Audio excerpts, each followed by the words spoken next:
Hello, I'm Arthur Reed. Welcome to the World War II History Channel, where we explore the pivotal moments and untold stories of the greatest generation. Listen to the rain falling softly on the green hills of England, carrying with it the quiet whispers of 1,000 unwritten tomorrows. It is late spring. The world is wrapped in a cool, gray mist, a gentle blanket that covers the English countryside. Across the rolling landscape, hidden beneath the thick, protective canopy of ancient oak trees and nestled quietly in sleepy valleys, a vast sea of canvas tents rests in the damp earth. Inside these tents are boys. Just boys, really, so very far from the wide front porches, the bustling city streets, and the quiet wheat fields of home. They are gathered here on the edge of the world, waiting for a morning they cannot quite picture, for a journey they can hardly imagine. Let us step back in time together. Let us walk away from the roaring engines, the grand maps of generals, and the heavy machinery of the era. Let us walk softly through the wet grass, past the hedgerows dripping with silver dew, and simply sit with them in the quiet. This is the waiting time. The agonizing, beautiful, silent stretching of hours before everything changes. The rain taps a gentle, erratic rhythm against the canvas roofs. It is a deeply comforting sound. It is a sound that reminds them of childhood storms, of safe beds, and warm quilts pulled tight to the chin. But here, the air is different. It is thick with the scent of damp wool, the earthy smell of wet leather, and the faint, sweet smoke of tobacco drifting into the night sky. In one of these tents, bathed in the soft, flickering amber glow of a lonely kerosene lantern, sits a young man named Thomas. He is leaning over a makeshift table, a wooden crate, worn and splintered, with a piece of slightly damp, fragile paper smoothed out carefully before him. His hands, stained with a little mud and a little ink, hold a wooden pencil delicately, almost reverently, as if he is afraid it might break under the weight of his thoughts. He is writing a letter home. He does not write about the great invasion that looms ahead. He does not write about the massive steel ships anchored silently in the harbor, or the sheer, intimidating cliffs waiting somewhere across the dark channel. Instead, he writes about the roses. He asks his mother if the roses back in Ohio have bloomed yet this season. He remembers the yellow ones by the front steps, the way they smelled so sweet and heavy after a warm summer rain. He tells her he is eating well, though the tea here is much stronger than she makes it, and he promises, with a gentle lie, that he is keeping his feet dry. It is a beautiful shield built of ordinary things. It is his way of protecting the woman he loves most from the extraordinary fear he carries in his own chest. All around him in the dim light, other young men are doing exactly the same. Some are polishing boots that are already perfectly shined, finding a strange, meditative peace in the slow, repetitive motion of the cloth. Some are simply lying on their cots, staring up at the sloping canvas ceiling, listening to the rain, their chests rising and falling in slow, measured breaths. There is a profound, unspoken gentleness in this tent. When someone coughs in the damp air, another reaches over and offers a metal canteen without a single word. When a pencil lead snaps in the quiet, a pocket knife is silently passed across the narrow aisle. They are strangers who have become brothers in the span of a few short, intense months, bound together tightly by the quiet, shared weight of the unknown. Outside in the mist, a lone figure walks slowly through the muddy lanes between the tents. It is the unit chaplain. He does not preach tonight. He does not carry a booming voice or a heavy message. He simply walks, a quiet guardian in the rain. Every so often, he stops by a tent flap, offering a warm smile, a hand resting gently on a trembling shoulder, a soft nod of understanding. He is a comforting shadow, offering the simple, profound grace of presence. The boys look up at him, and in his calm eyes, they find a momentary harbor from the storm of their own thoughts. Beyond the edges of the sprawling camps, and the small, cobblestone villages of southern England, the local people have opened their old doors and their weary hearts to this sudden, massive influx of youth. Let us walk down a narrow, winding lane in one such village. The windows are heavily blacked out against the night sky, but behind those heavy, dark curtains, there is a warm, golden light spilling across the wooden floorboards. Inside a small, cozy cottage, an older woman named Mrs. Higgins is pouring a cup of steaming hot tea for a soldier who looks no older than her own grandson. She does not ask him where he is going, or when the orders will come. She simply offers him a warm, crumbling scone, baked carefully with her meager weekly rations, and points to a soft, worn armchair by the crackling fireplace. The young soldier sits there, his damp uniform steaming slightly in the warmth of the fire, and he talks softly about his old hound dog back in Michigan. He talks about how the dog used to wait for him at the end of the driveway every day after school. Mrs. Higgins listens, her hands busy knitting a pair of thick, gray wool socks. She nods, and smiles, and lets him be a boy again, just for an hour. In these quiet rooms, across thousands of kitchens and parlors, an unspoken understanding blossoms in the gentle light. The English villagers, deeply weary from years of their own losses, recognize the fragile, precious youth in these visitors from across the ocean.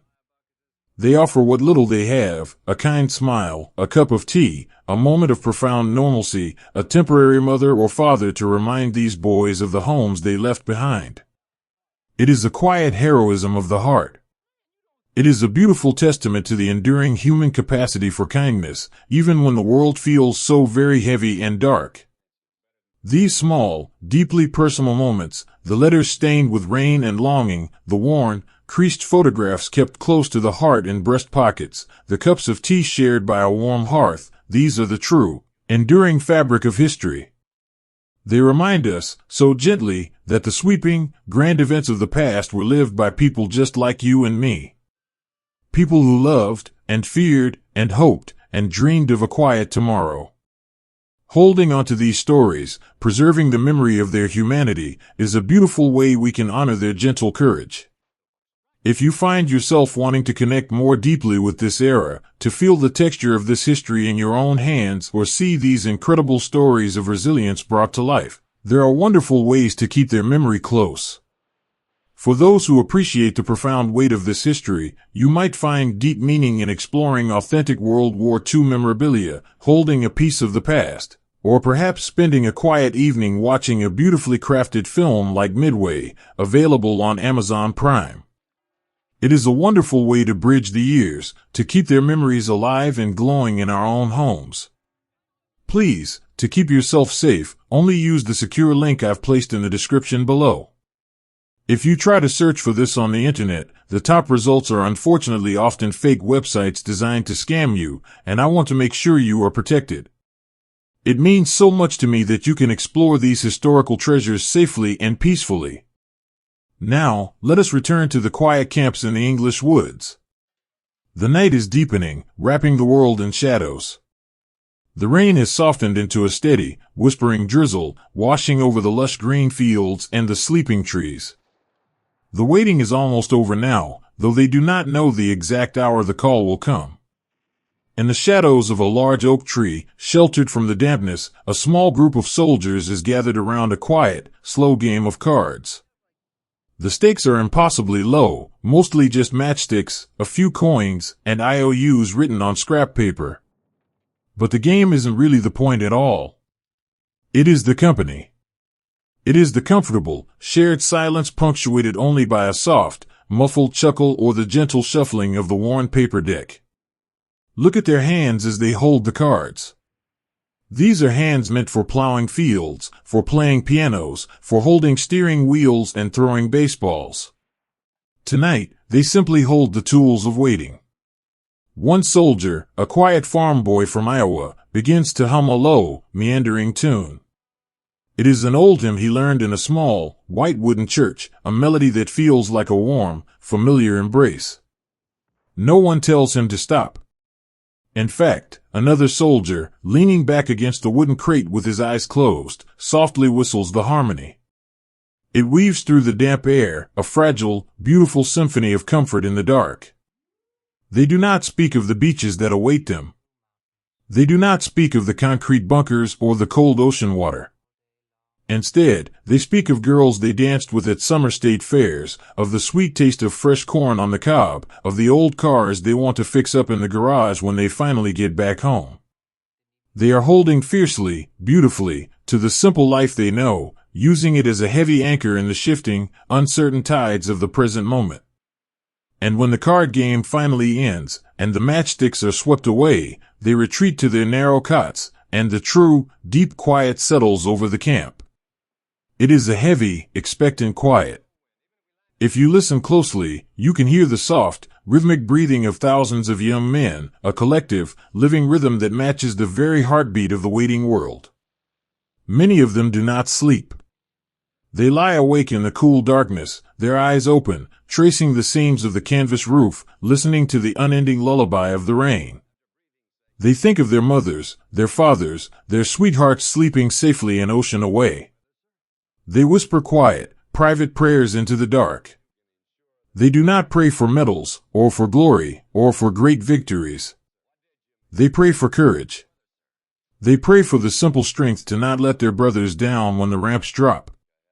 They pray for the chance to see the sun rise again, and again, and again. Let the rain wash over you now, just as it washed over them that night in the quiet English countryside. Feel the cool dampness in the air, the soft, yielding earth beneath your feet. There is no thunder here tonight, no bright lightning to tear the sky apart. There is only the gentle, persistent rain, wrapping the world in a delicate shroud of peace before the dawn breaks. As the night stretches on toward morning, the faint sounds of the camp slowly fade into a deep, velvety silence. Even the rain seems to slow its pace, its gentle tapping becoming the softest whisper.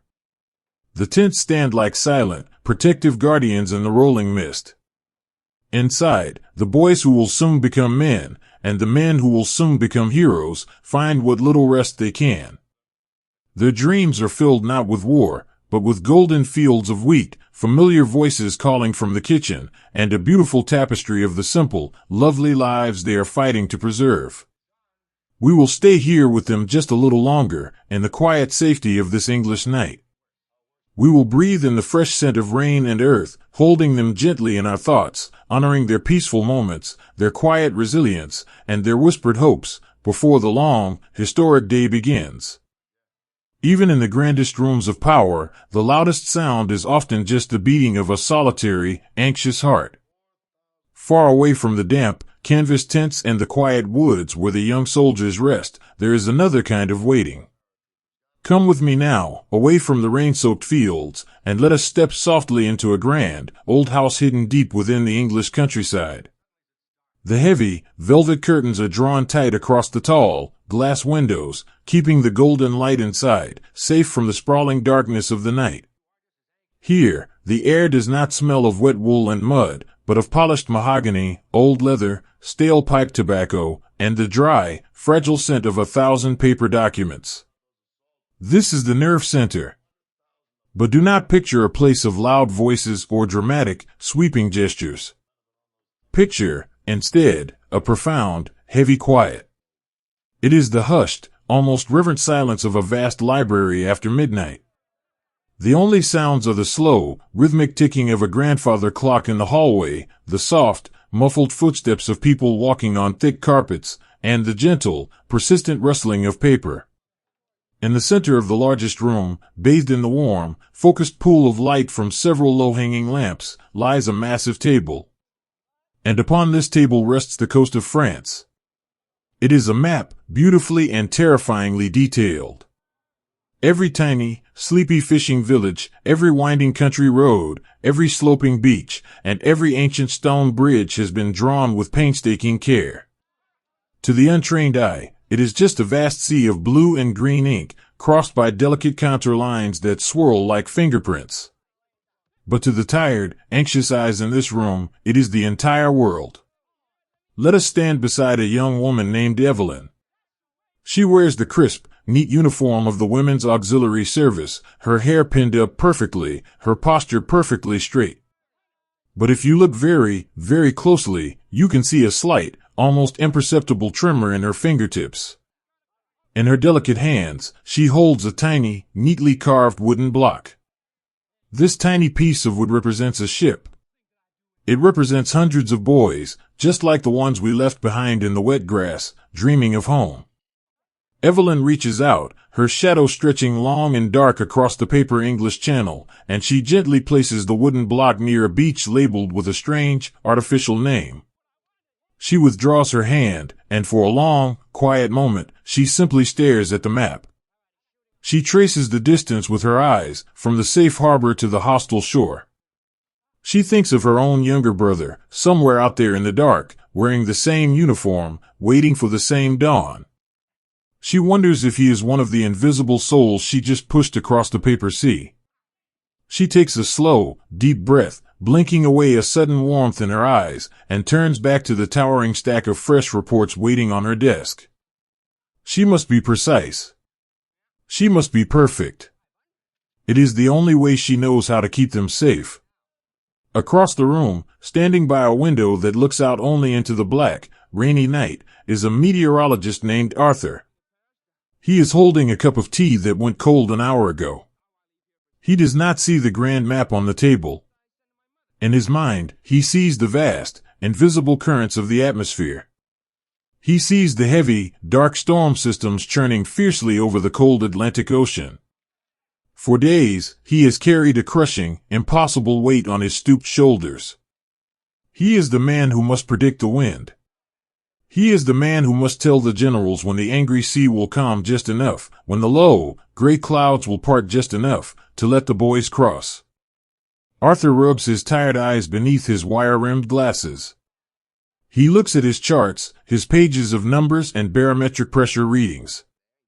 They are just symbols on paper, but he knows that the lives of thousands of mothers' sons depend on his quiet calculations. If he is wrong, the waves will swallow them. If he is right, he sends them into the fire. He sighs, a long, weary sound that gets lost in the ticking of the clock, and he prays to a quiet God for a gentle breeze, for a momentary clearing in the sky, for a small, fleeting window of peace in the tempest. And then, there are the commanders. The men whose names will be etched into stone monuments and printed in heavy history books. But tonight, they are not monuments. They are simply men. Tired, anxious, aging men, carrying a burden so heavy it seems to bend the very air around them. In a small, Spartan room adjacent to the great map, one such man sits entirely alone. The door is closed. There is no audience, no bravado, no grand speech to be given. He sits in a simple wooden chair, a solitary desk lamp casting a warm, amber circle on the blotter before him. He holds a fountain pen, its silver nib resting gently against a small piece of personal stationery. He is writing a note. It is not an order, or a battle plan, or a message to his commanders. It is a note he will fold quietly and tuck deep into his own wallet. In this note, he writes that if the terrible endeavor fails, if the boys are pushed back into the cold sea, the blame belongs entirely to him, and to him alone. He writes the words with a steady hand, absorbing the full, terrifying responsibility of the dawn. Can you imagine the profound, echoing loneliness of that room? Can you feel the heavy, quiet courage it takes to sit in the stillness and accept the weight of the world upon your own shoulders? He caps his pen. He folds the paper. The shadows stretch a little longer against the wall. Much of what they base these agonizing decisions upon are fragile, black and white aerial photographs. Taken by brave, lonely pilots flying unarmed planes high above the clouds, these pictures reveal the hidden shadows of the French coast. They show the tiny, dark dots of concrete bunkers hidden in the sand, the jagged lines of barbed wire stretching across the dunes. The people in this room stare at these photographs for hours, trying to decode the secrets of the landscape, trying to see the human reality hidden within the grain of the film. There is something deeply moving about looking at raw, unfiltered pieces of history like those photographs. They capture a truth that words often fail to convey. So much of the reality of this era, the incredibly human, raw moments captured on film, were deemed too intense or too sensitive for the public eye, carefully archived and locked away from the world. If you find yourself drawn to understanding the profound, unpolished truth of this history, to seeing the quiet moments and the stark realities that maps and standard textbooks cannot show, there is a beautiful resource I want to share with you. For those who wish to connect deeply with the authentic, unseen visual history of the war, I highly recommend exploring the Unseen Media Collection available on Gumroad. It offers carefully curated, raw digital imagery and video that provides a moving, unfiltered window into the past, respectfully honoring the reality of those who lived it. Please, to keep yourself safe, only use the secure link I've placed in the description below. If you try to search for this on the internet, the top results are unfortunately often fake websites designed to scam you, and I want to make sure you are protected. It is my dearest hope that you can explore these incredibly powerful pieces of history safely and with peace of mind. Let us turn our gaze away from the Grand English House now. Let our minds drift like a gentle mist, floating south, across the dark, churning waters of the English Channel, to the very coast that is drawn so carefully on that massive table. Here, in Normandy, the night is equally dark, and the rain falls just as softly. The sleepy villages, with their stone cottages and narrow, winding streets, are wrapped in a heavy, forced silence. The windows are shuttered, the doors locked tight. But beneath this blanket of oppression, there is a quiet, steady pulse of hope, beating softly in the shadows. In the cellar of a small bakery, the air smells of old flour, damp earth, and the faint, sweet scent of rising yeast. A middle-aged man named Henri sits huddled near a small, illicit radio set, hidden carefully behind a stack of empty grain sacks.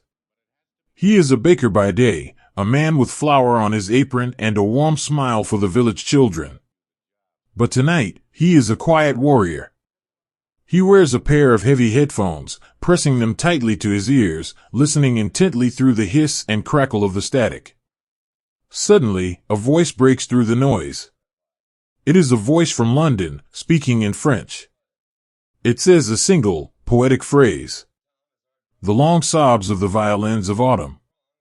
Henri closes his eyes. A slow, trembling breath escapes his lips. It is the signal. It means the waiting is over.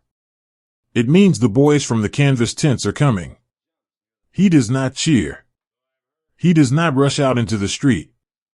He simply takes off the headphones, carefully hiding the radio away once more. He walks over to a small, wooden crate in the corner of the cellar, brushing away the dust, and pulls out a folded, worn map of his own local roads. He smooths it out under the dim light of a solitary candle. Tomorrow, he will not bake bread. Tomorrow, he will quietly step out into the dawn to do whatever small, terrifying part he can to help the strangers arriving on his shores. He blows out the candle, and the cellar is plunged into a dark, expectant silence.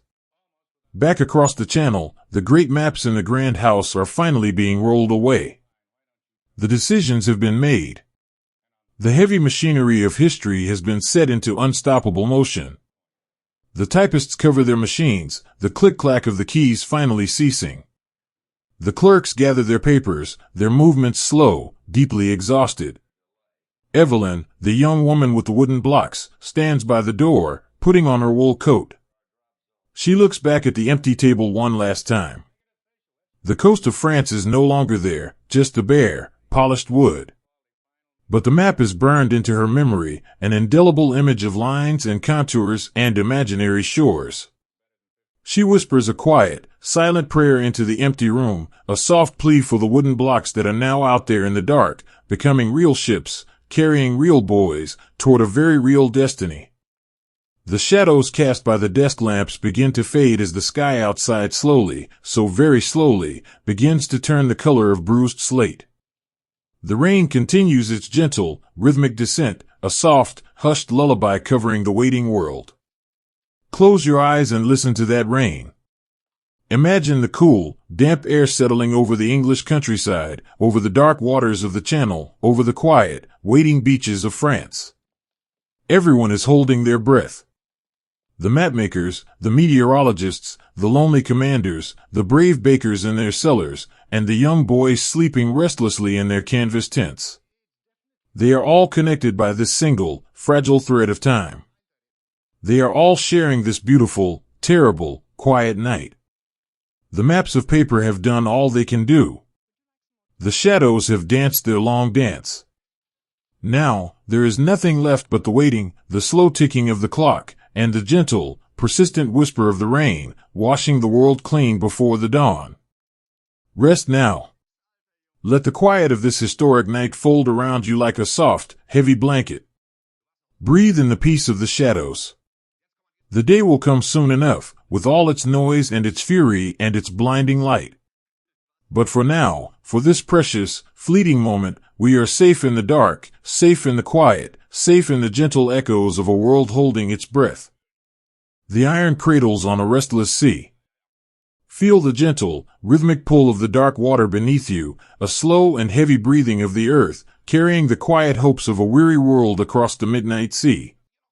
Leave the damp, green fields of England behind us now. Let us step away from the sleepy villages and the silent forests where the tents have all been carefully folded away.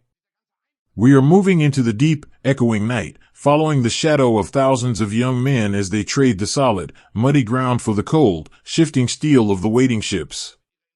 The long, agonizing wait on land is over, replaced by a new, suspended reality out here on the restless water. Listen to the sounds of this departure. It is not a parade. There are no grand speeches echoing over loud trumpets. There is only the low, steady thrum of heavy diesel engines vibrating deep within the chests of the men. There is the rhythmic, hollow clatter of heavy leather boots stepping carefully onto metal ramps, and the soft, repetitive clinking of metal buckles, canteens, and canvas straps swaying in the cool night wind. They are walking into the belly of the ships, stepping into the unknown, shrouded in a profound and heavy silence. These landing craft, these flat-bottomed boats designed for war, do not feel like machines tonight. As they slip their moorings and begin to pitch and roll with the dark waves of the English Channel, they become something else entirely. They become iron cradles. They are cold, they are unforgiving, and they smell sharply of salt, exhaust, and wet wool, yet they hold the most precious, fragile cargo in the world. They hold the sons of farmers and schoolteachers, of bakers and mechanics. They hold boys who, just months ago, were worried about history exams or asking a girl to dance at the county fair. In the tight, cramped belly of one of these iron cradles, the darkness is almost complete. There is only the faintest glow of a red safety light, casting long, shifting shadows across a sea of steel helmets. The men are packed shoulder to shoulder, knee to knee. They cannot move. They can barely stretch. But in this intense, uncomfortable closeness, there is a strange, unexpected warmth. It is the deep, comforting warmth of shared humanity. Let us sit beside a young soldier named Henry. He is 19 years old, from a town in Kansas so small it only has one stoplight. His hands, rough from working in his father's wheat fields, are wrapped tightly around the cold, wooden stock of his rifle. But his mind is not on the weapon. His mind is wrapped around a small, folded piece of paper tucked safely inside the breast pocket of his heavy wool jacket, resting right against his heartbeat. It is a letter from his mother, written in blue ink that has slightly smudged from the dampness of the English air. He does not need to read it. He has memorized every gentle curve of her handwriting. She wrote about the tomato vines in the backyard, how they are finally starting to produce heavy, red fruit. She wrote about the old neighborhood dog who still sleeps on their front porch. She did not write about the war. She wrote about the beautiful, ordinary peace he is fighting to return to. As the landing craft pitches violently over a large wave, sending a spray of freezing seawater over the high metal sides, Henry closes his eyes and simply imagines the smell of those tomato vines in the warm summer sun. He uses this quiet, private memory as an anchor, holding himself steady against the terrifying, rolling sea. The channel is rough tonight. The water is an angry, swirling black, tossing these small iron cradles side to side. The cold spray bites at their cheeks, soaking their collars, mixing with the nervous sweat on their foreheads. Many of the boys are incredibly seasick, their stomachs twisting with the violent motion of the waves. There is no shame here, no judgment in the dark. When a young man named Leo, barely 18, bends over with a violent wave of nausea, the soldier next to him, a man he met only 3 days ago, reaches out a heavy, canvas-gloved hand. The stranger rests his hand firmly, gently, on the back of Leo's neck. He doesn't say a word. He doesn't need to. That simple, warm touch says everything. I am here. You are not alone. We will get through this dark water together. A few feet away, another soldier reaches into his pocket, his fingers clumsy in the cold, and quietly passes a single, wrapped peppermint candy down the row. It is a tiny, almost invisible gesture of kindness, a sweet, fragile offering in the middle of a vast, unforgiving ocean. High above them, standing exposed to the biting wind at the helm of the craft, is the coxswain. He is a sailor named David, and he is steering this heavy, awkward iron box through the treacherous waves.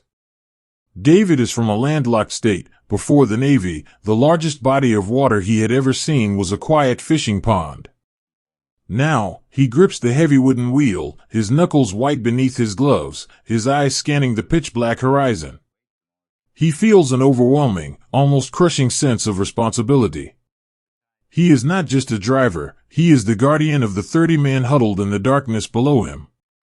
He listens to the engine, he reads the cruel rhythm of the waves, and he fights with every ounce of his strength to keep the boat from turning sideways into the churning sea. He prays silently, asking the wind to soften, asking the water to calm, asking for the quiet strength to deliver these boys safely to the edge of the world. He looks down at the helmets shivering in the dark, and in his heart, he promises them he will not let them down. If you look up from the rolling boats, past the splashing foam and the cold wind, the sky is slowly beginning to change. The thick, heavy clouds that have blanketed the sea for days are beginning to tear apart, just a little. Through the gaps, a pale, silver moonlight washes over the water. And in that brief, ghostly light, the true, unimaginable scale of this night is revealed. The ocean is entirely covered with ships. As far as the eye can see, in every direction, there are silent, dark silhouettes pressing forward through the waves. It is a vast, floating city moving in complete, absolute silence. But when you look at this armada, try not to see the tonnage of steel or the numbers of the fleet. See it for what it truly is, a breathtaking, heartbreaking migration of human souls. Thousands upon thousands of quiet hopes, private fears, whispered prayers, and cherished letters from home, all floating together on the restless tide. It takes a great deal of time, a deep ocean of quiet research, to gather these fragile, whispered moments from the dust of history. Unearthing a faded letter from a forgotten attic, translating the messy, hurried cursive of a frightened boy, and weaving those delicate threads into the stories we share tonight, it is a labor of profound, enduring love.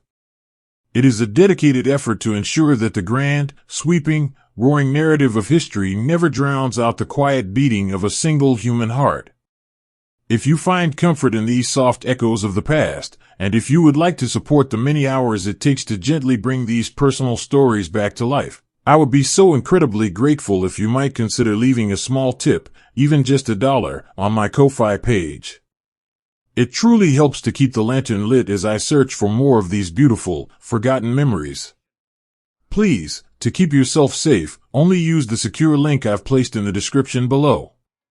If you try to search for this on the internet, the top results are unfortunately often fake websites designed to scam you, and I want to make sure you are protected.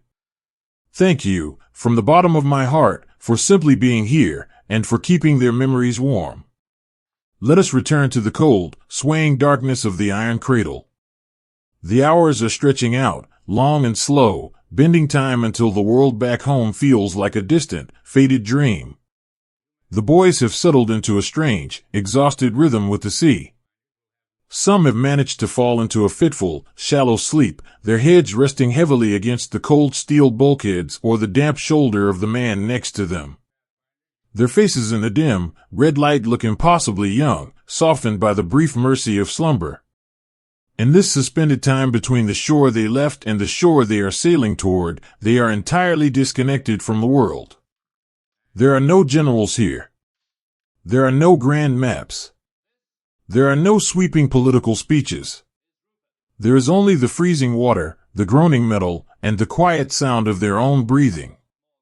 They are locked together in this floating room, a brotherhood forged not in battle, but in the agonizing, shared vulnerability of the weight. A soldier named Thomas quietly reaches under his heavy canvas jacket and pulls out a small, worn rosary. The wooden beads are smooth from years of use, from Sundays spent in a quiet, sunlit church back in Pennsylvania. He does not pray aloud. He simply passes the beads through his frozen fingers, one by one, letting the familiar, repetitive motion soothe his racing heart.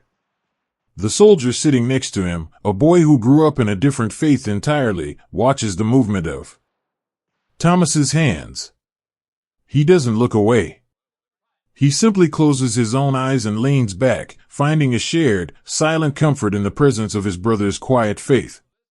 It is a beautiful, sacred peace found in the most terrifying of places. Gradually, almost imperceptibly at first, the texture of the night begins to change. The air blowing over the front of the landing craft feels different. It is still cold, it is still wet, but the pure, sharp smell of the open ocean is slowly being replaced. It is a faint, earthy scent. It smells of wet sand, of ancient stone, of rain-soaked grass. It is the smell of the land. The boys sitting near the front of the boat raise their heads, their noses catching the scent like quiet, wary animals. The deep, heavy exhaustion that has blanketed the boat suddenly lifts, replaced by a sharp, electric tension. The rhythm of the engine seems to change, shifting into a lower, more deliberate growl. The iron cradles are slowing down. Look to the east. The absolute blackness of the night sky is beginning to bleed away, replaced by a pale, bruise-colored gray. It is the dawn. It is the morning they have been waiting for, the morning they have been dreading, the morning that will define the rest of the world.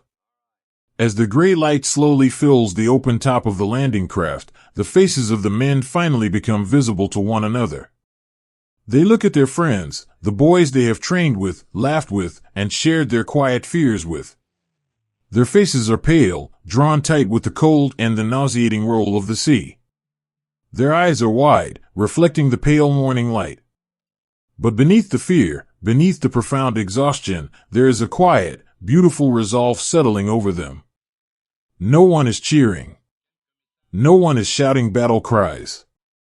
They are simply checking their gear one last time. A hand reaches out to tighten a chin strap on a friend's helmet.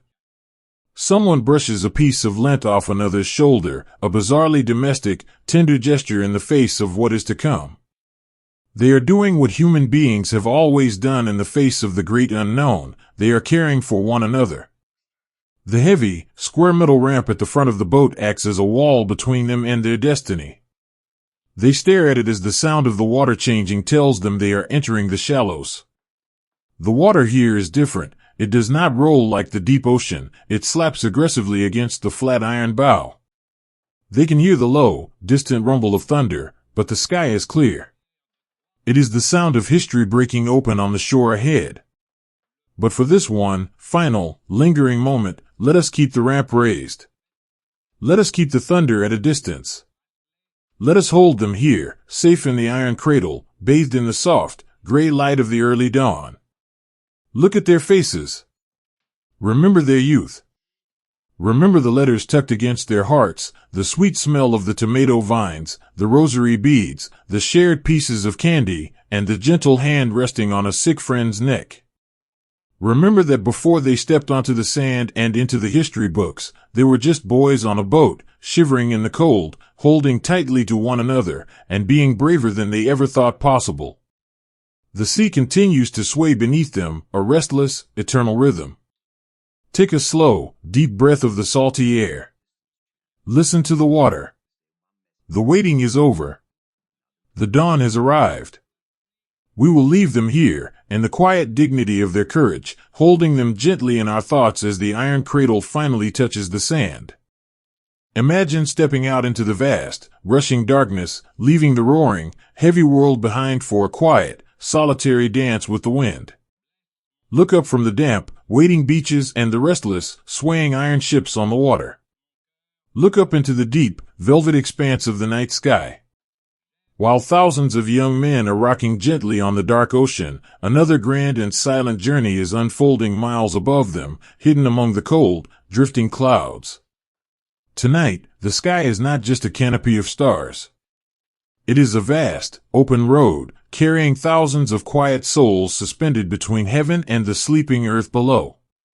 Let us go to the airfields, just a few hours before midnight. The English countryside here is flat, stretching out like a great, dark runway pointing toward the edge of the world. Parked along the grass are rows upon rows of massive transport planes. They sit like great, sleeping birds of dark green canvas and heavy metal. The air is thick with the sharp, sweet smell of high-octane fuel and the damp, earthy scent of the dew settling on the grass. Beneath the wings of these great planes, huddled in the gentle shadows, are the boys of the airborne. They do not look like the soldiers on the boats. They are carrying so much weight, canvas packs, extra boots, neatly folded parachutes, and reserve chutes strapped tightly to their chests, that they can barely stand straight. They walk with a slow, heavy, awkward waddle. But beneath all that canvas and webbing, they are just the same. They are the same boys from the quiet farm towns and the bustling city streets, waiting for the great unknown. In the dim, fading twilight, a young man named James is kneeling by the wheel of a plane. He holds a small, burnt piece of cork in his hand. Carefully, deliberately, he rubs the dark charcoal across his cheeks, his forehead, and his chin, blending his youthful face into the shadows of the night.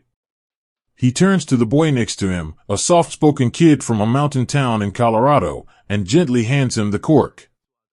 It is an intimate, quiet ritual. As they paint each other's faces, they do not speak. They simply look into each other's eyes, sharing a silent promise. They are masking their fear, painting on a quiet bravery, getting ready to disappear into the velvet sky. When the time comes to board, there are no whistles or shouting. They just stand up, their knees creaking under the impossible weight, and slowly file into the dark, hollow bellies of the planes. They sit on cold, aluminum benches running down the sides of the fuselage, facing each other in the gloom. Their knees touch. Their shoulders press together. Then, the engines cough, sputter, and roar to life. The sound is deafening. It is a deep, bone-rattling vibration that travels up through the metal floor, through their heavy boots, and settles deep in their chests. It is so loud that it paradoxically creates a profound, absolute silence inside the cabin. They cannot hear themselves think, let alone speak. So, they communicate in the only way left to them. They reach out. A gloved hand rests securely on a trembling knee. A heavy shoulder leans gently against a frightened brother. In the roaring darkness, human touch becomes their only tether to the world they know. Let us sit beside a young paratrooper named Michael. The plane has taken off, banking slowly over the English Channel, leaving the safe, familiar coast behind. The cabin is completely dark, save for a single, small red light glowing faintly near the open door at the back of the plane. That red light casts a warm, eerie glow over the soot-stained faces of the men. Michael reaches his hand deep into the pocket of his trousers, past the rough wool, until his fingers brush against something smooth and cool. It is a small, polished river stone. His little sister had found it in the creek behind their house the day before he left.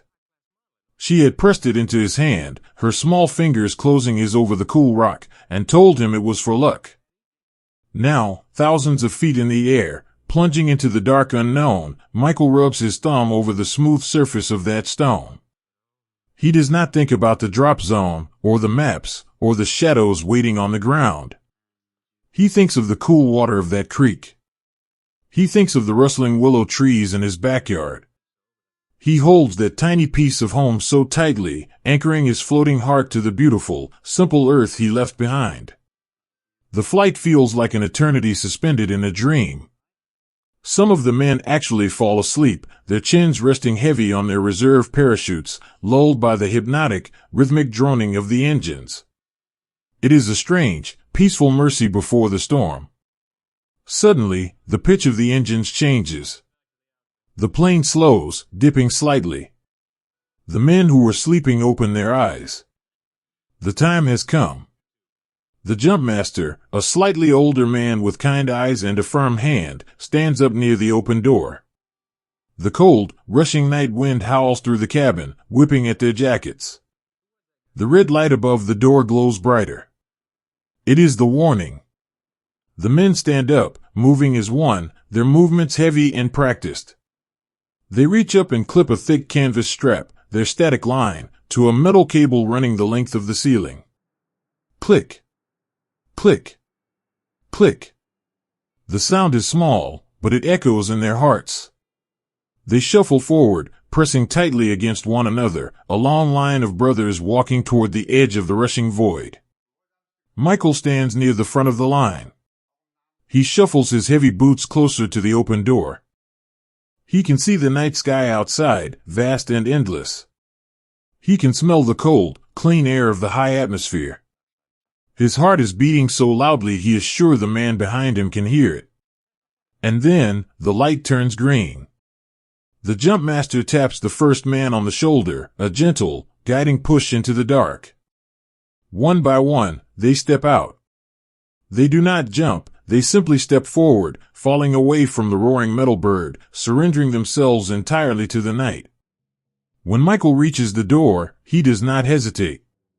He places his hands on the cold metal frame, takes a deep breath of the freezing air, and steps out into the velvet sky. For one breathless, terrifying second, there is nothing but the violent, rushing wind tumbling him through the dark. The roar of the plane's engines begins to fade, replaced by the chaotic rushing of the air tearing past his ears. And then, there is a sharp, sudden pull on his shoulders. The canvas lines stretch taut. With a loud, snapping rustle, a giant canopy of olive-green silk blossoms open above him, catching the night air like a great, protective breath. And then, absolute, breathtaking silence. The violent rushing stops. The roaring engines fade into a distant, gentle hum. Michael is suddenly floating. He looks up and sees the beautiful, perfectly round canopy of silk glowing softly in the pale moonlight. It is his wing, his protector, holding him gently in the quiet sky.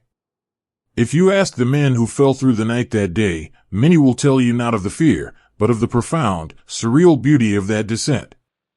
Hanging alone under the silk, swinging gently in the cool breeze, they felt an overwhelming sense of peace. It is the quietest place in the world, suspended there in the dark. Look down with Michael. Below him, the French countryside is a patchwork of deep shadows and pale silver reflections. Many of the fields have been deliberately flooded by the occupying forces, and in the moonlight, they look like giant, shattered mirrors scattered across the earth. The winding rivers are ribbons of silver thread. It is a sleepy, ancient landscape, achingly beautiful from above. For a few precious minutes, Michael is not a soldier. He is just a boy, floating on a silk cloud, drifting slowly over a sleeping world. Hanging there in the vast night, these young men were living a reality so profound, so intensely raw, that words often struggle to hold it all.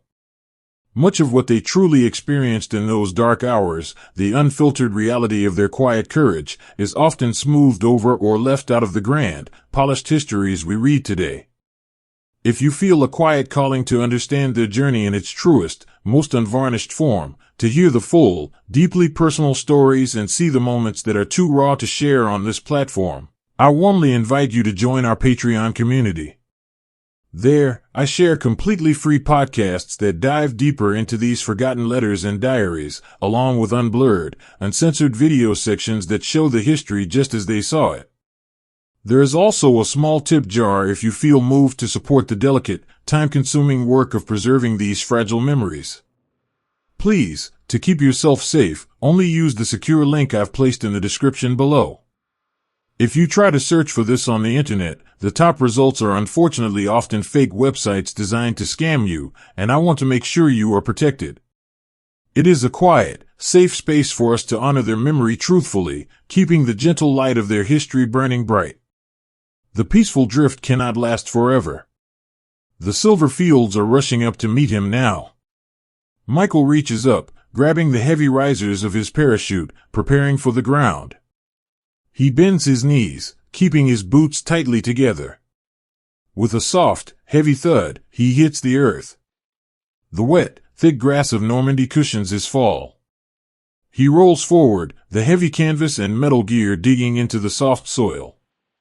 The giant silk canopy, suddenly exhausted, collapses gracefully around him like a falling curtain, dripping gently over the tall grass and the wildflowers. He lies there for a moment on his back, staring up at the stars peeking through the clouds.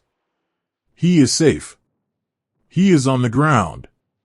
He breathes in the scent of the French soil. It smells like damp earth, crushed clover, and old roots.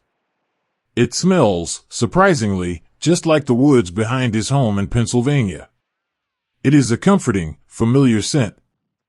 In a strange, dark land.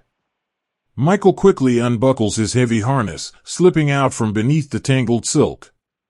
He gathers the parachute, hiding it softly at the base of a thick, ancient apple tree. The orchard is quiet.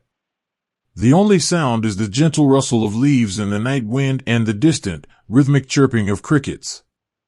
But he is entirely alone in the dark. The other plane scattered the men across miles of countryside.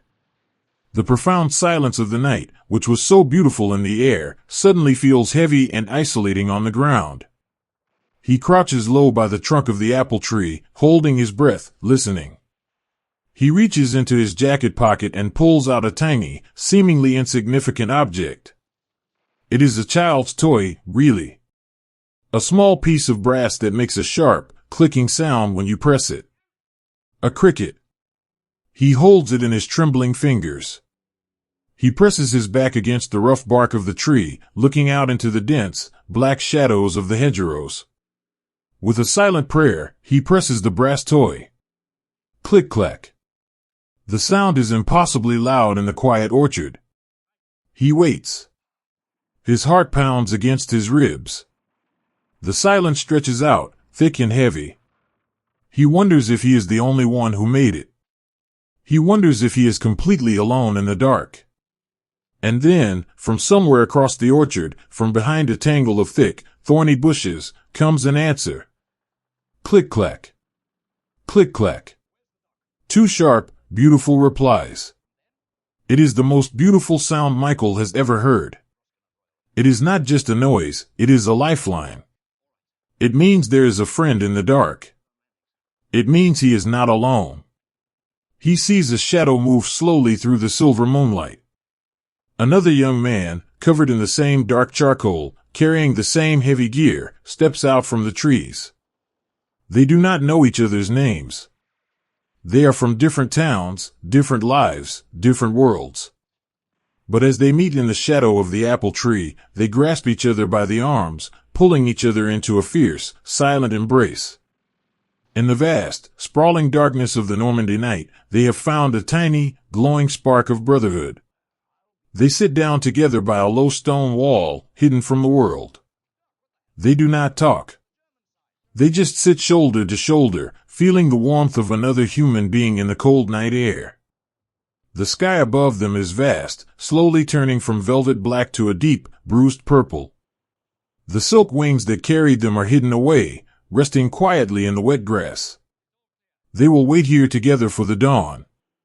They will listen to the wind in the apple trees, holding on to the quiet comfort of simply being alive, and simply being together. Rest now, in the shadow of the hedgerows.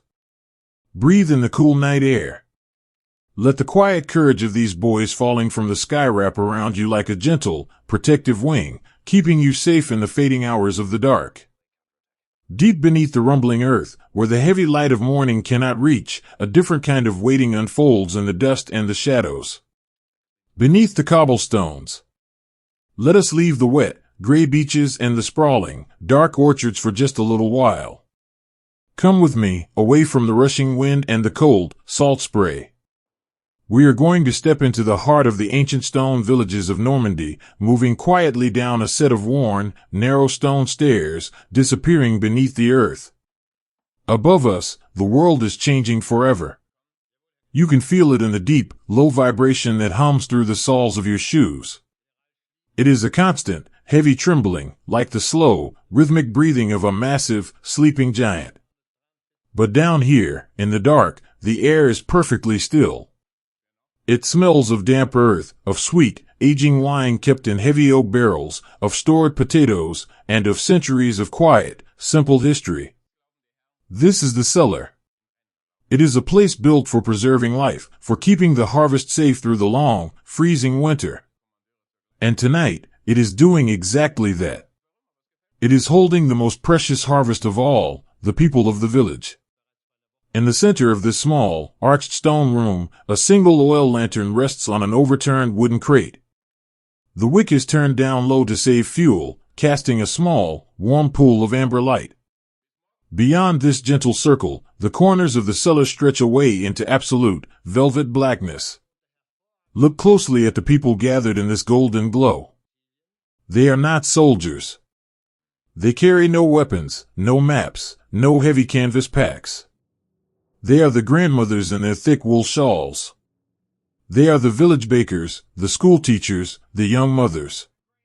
They have been living in the quiet, suffocating grip of occupation for years, their lives paused, their voices lowered, their windows covered in dark cloth.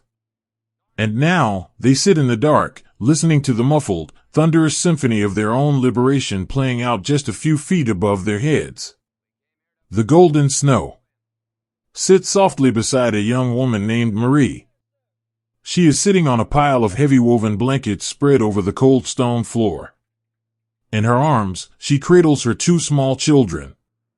They are barely old enough to understand the gravity of the night, but they understand the fear in the air. Whenever the deep rumble above grows a little louder, sending a shiver through the ancient wooden beams of the ceiling, fine, powdery dust shakes loose. It falls slowly, drifting down through the warm light of the lantern like a shower of golden snow. Marie reaches up with a gentle, trembling hand and brushes the pale dust from her daughter's dark curls. It is a tender, incredibly grounding gesture. In the midst of a world tearing itself apart, her only focus is keeping her child's hair clean. She begins to hum a lullaby. It is an old, gentle melody about a little boat drifting down a quiet, lazy river. She sings it softly, her voice just a whisper, barely louder than the deep breaths of the sleeping children.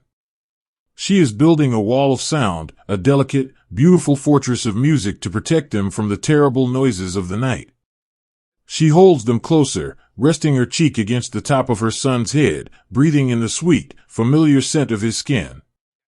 She closes her eyes and imagines a morning where they can open the wooden shutters, let the bright sun flood into the kitchen, and simply walk outside without fear.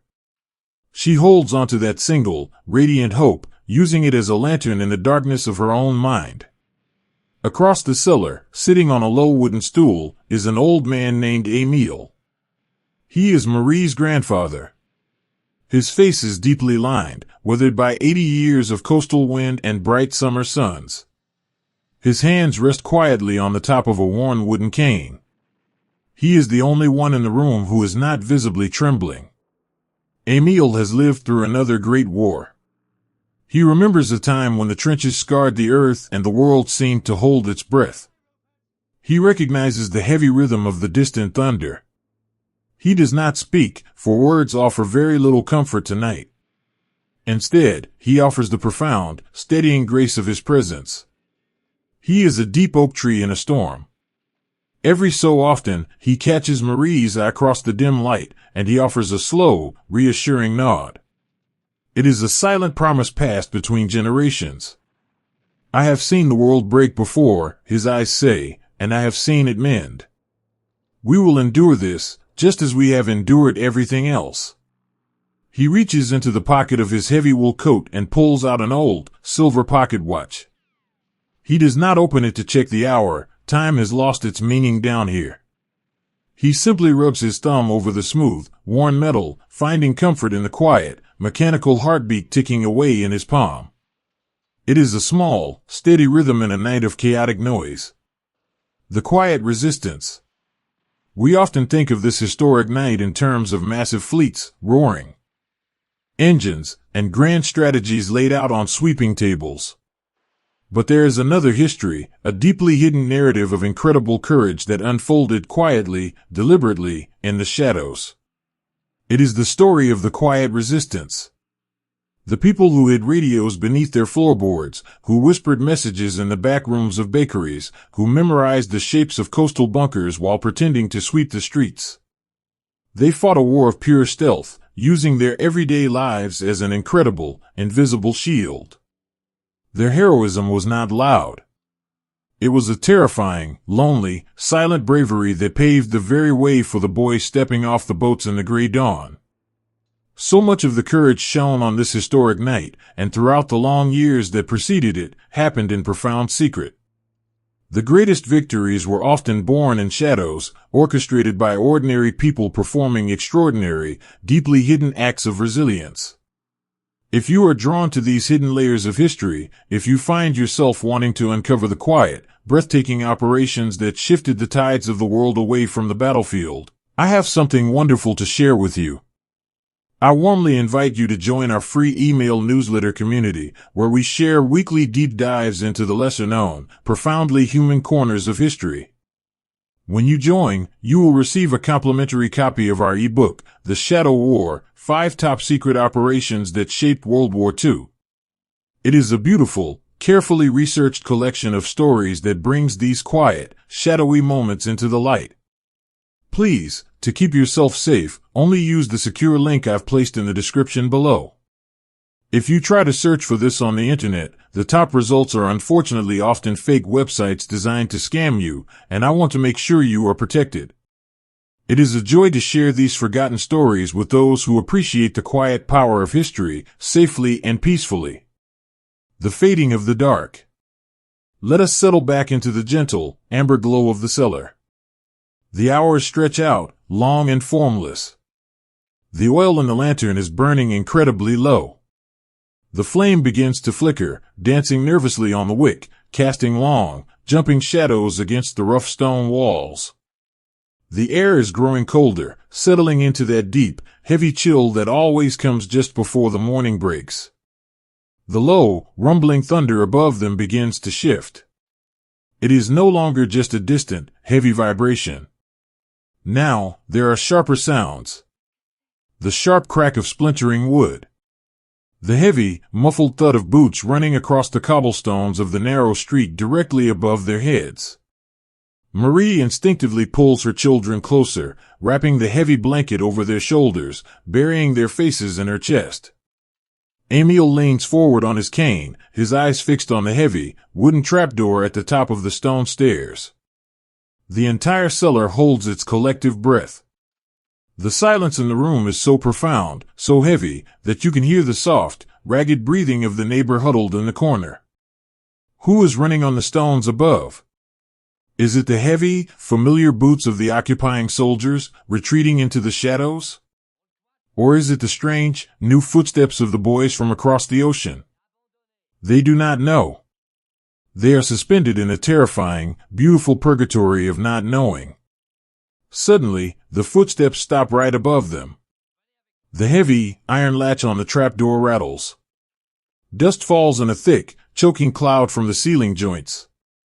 A collective, silent gasp ripples through the dark cellar. Marie squeezes her eyes shut. She begins to whisper a prayer, the words tumbling together in a soft, desperate rush. Emil slowly stands up, his old joints popping, positioning himself between his granddaughter and the stairs. He stands tall, his chin raised, meeting the unknown with quiet, unyielding dignity. The heavy wooden door groans in protest, scraping against the stone. And then, it lifts. It does not open to the terrifying darkness they expected. Instead, a brilliant, piercing beam of pale gray morning light cuts violently into the gloom of the cellar. It illuminates the floating dust, turning the air into a shimmering, magical curtain of silver. For a moment, they are all blinded. They squint against the sudden, shocking dawn. Through the haze, a silhouette appears at the top of the stairs. It is the figure of a man. He is covered in thick, dark mud, his uniform soaked entirely through with the cold salt water of the channel. He looks exhausted, his shoulders slumped with a weight too heavy for his young frame. He holds a rifle, but its barrel is pointed carefully toward the ground. He slowly takes a step down into the cellar. The light catches the shape of his helmet. It is a shape they have never seen in this village. It is not the deep, sloped helmet of the occupiers. It is the round, simple steel pot of the arriving boys. The young soldier stops halfway down the stairs. He looks around the tiny, crowded room, his eyes wide, trying to adjust to the dim light of the dying lantern. He sees the old grandmothers, the terrified children, the old man standing tall with his cane. The soldier's face softens. The tense, terrifying mask of battle washes away in an instant, leaving only the face of a deeply tired, incredibly young boy from a farm somewhere very far away. He reaches a shaking, mud-stained hand into the deep pocket of his canvas jacket. The people in the cellar flinch, stepping back. But the boy simply pulls out a small, foil-wrapped square. It is slightly crushed, melted a bit from the body heat of a long, terrifying night. He holds it out toward the small children huddled in Marie's arms. "Chocolate," he whispers. His voice is hoarse, thick with emotion and exhaustion. He tries to smile, but it is a fragile, trembling thing. "It's okay. We are friends."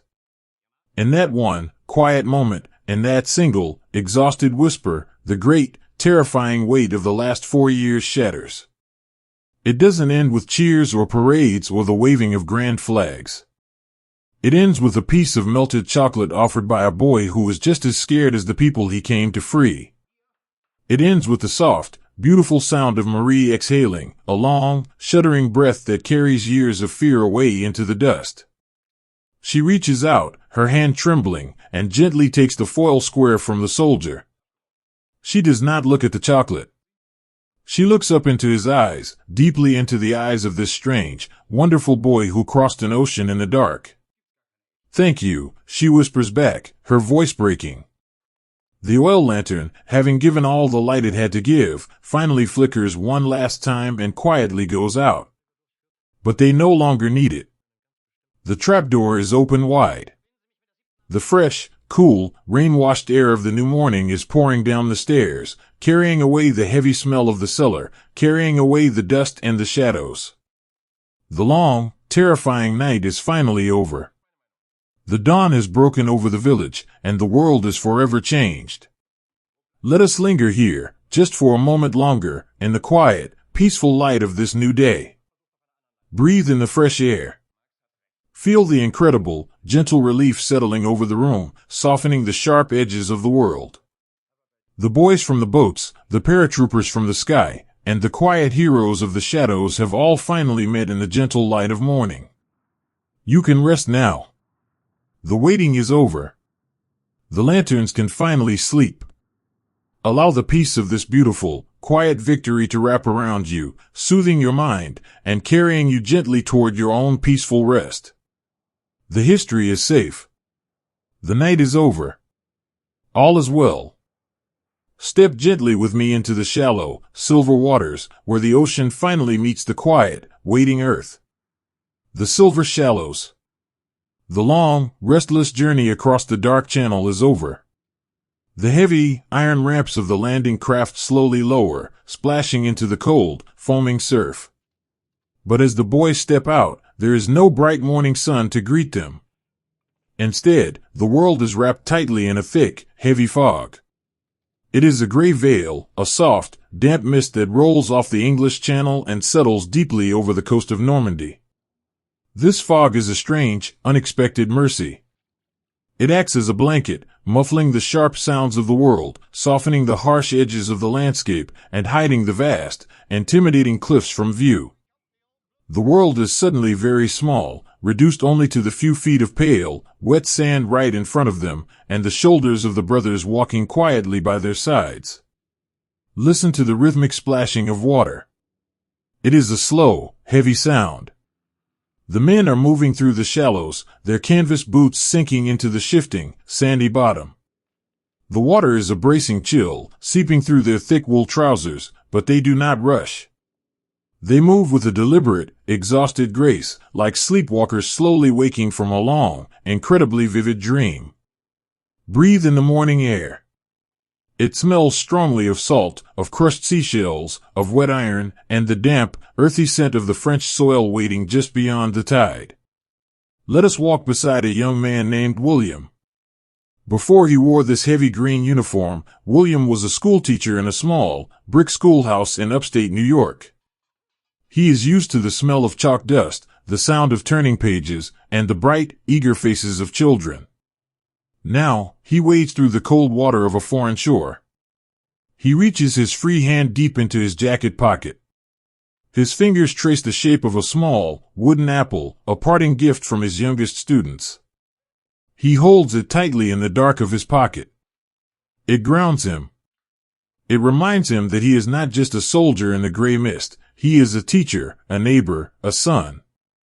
He carries the love of that small classroom with him, a warm, glowing ember protecting his heart from the freezing ocean. The healer's hands. As they finally step out of the water and onto the firm, wet sand of the beach, the fog swirls around them like a slow, silent dance. Figures appear and disappear in the mist, ghostly, muted shapes moving steadily forward. Through this gentle gray haze walks Arthur. He wears the same heavy canvas and wool as the others, but painted on his round steel helmet is a bright, clear red cross. Arthur is a medic. He carries no rifle. His heavy pack is filled instead with neat rows of white cotton bandages, small glass vials, and shining silver scissors. Arthur moves differently than the rest. He does not crouch or hurry toward the sea wall. He glides softly through the mist, his eyes scanning the sand. When he finds a boy who has stumbled, a boy overwhelmed by the sheer, breathtaking weight of the moment, Arthur kneels beside him in the wet sand. He doesn't shout. He doesn't rush. He simply takes off his heavy canvas glove and places his bare, warm hand against the young man's cold cheek. "I've got you," Arthur whispers, his voice smooth and calm, barely louder than the breaking waves. "You just catch your breath. Take your time." He hums a low, meandering tune, a lullaby his own mother used to sing when the summer storms rolled over the plains of Oklahoma. He carefully wraps a white bandage over a scraped knee, tying it with slow, precise movements. But the cotton and the gauze are not the true medicine he offers. His true medicine is his presence. It is the steady, unshakable calm in his eyes. It is the simple, profound reassurance that in this vast, confusing gray world, someone is looking out for you. Someone is holding your hand. When the boy finally nods, finding his footing again, Arthur smiles, pats him gently on the shoulder, and fades back into the protective mist, a quiet guardian angel walking the shoreline. A face in the surf. Further down the beach, the tide is slowly beginning to retreat, leaving behind a smooth, glassy mirror of sand. Here, a soldier named Elias is walking slowly, his eyes cast downward. He is profoundly tired, his heavy pack pulling at his aching shoulders. Suddenly, something catches his eye in the shallow foam. It is a small, rectangular object, washing back and forth with the gentle rhythm of the waves. Elias stops. He bends his knees, dipping his fingers into the freezing water, and pulls the object from the sea. It is a photograph. The edges of the paper are soft and fraying from the salt water, but the image is still there. It is a small, black and white picture of a young woman standing on a wooden porch, holding a baby in a white lace dress. On the back, an elegant, looping cursive, the ink is just beginning to run. "To my dearest John, we are waiting for you." Elias does not know who John is. He looks around the misty beach, but there are only shifting shadows in the fog. He knows he cannot leave this precious, fragile thing in the cold water.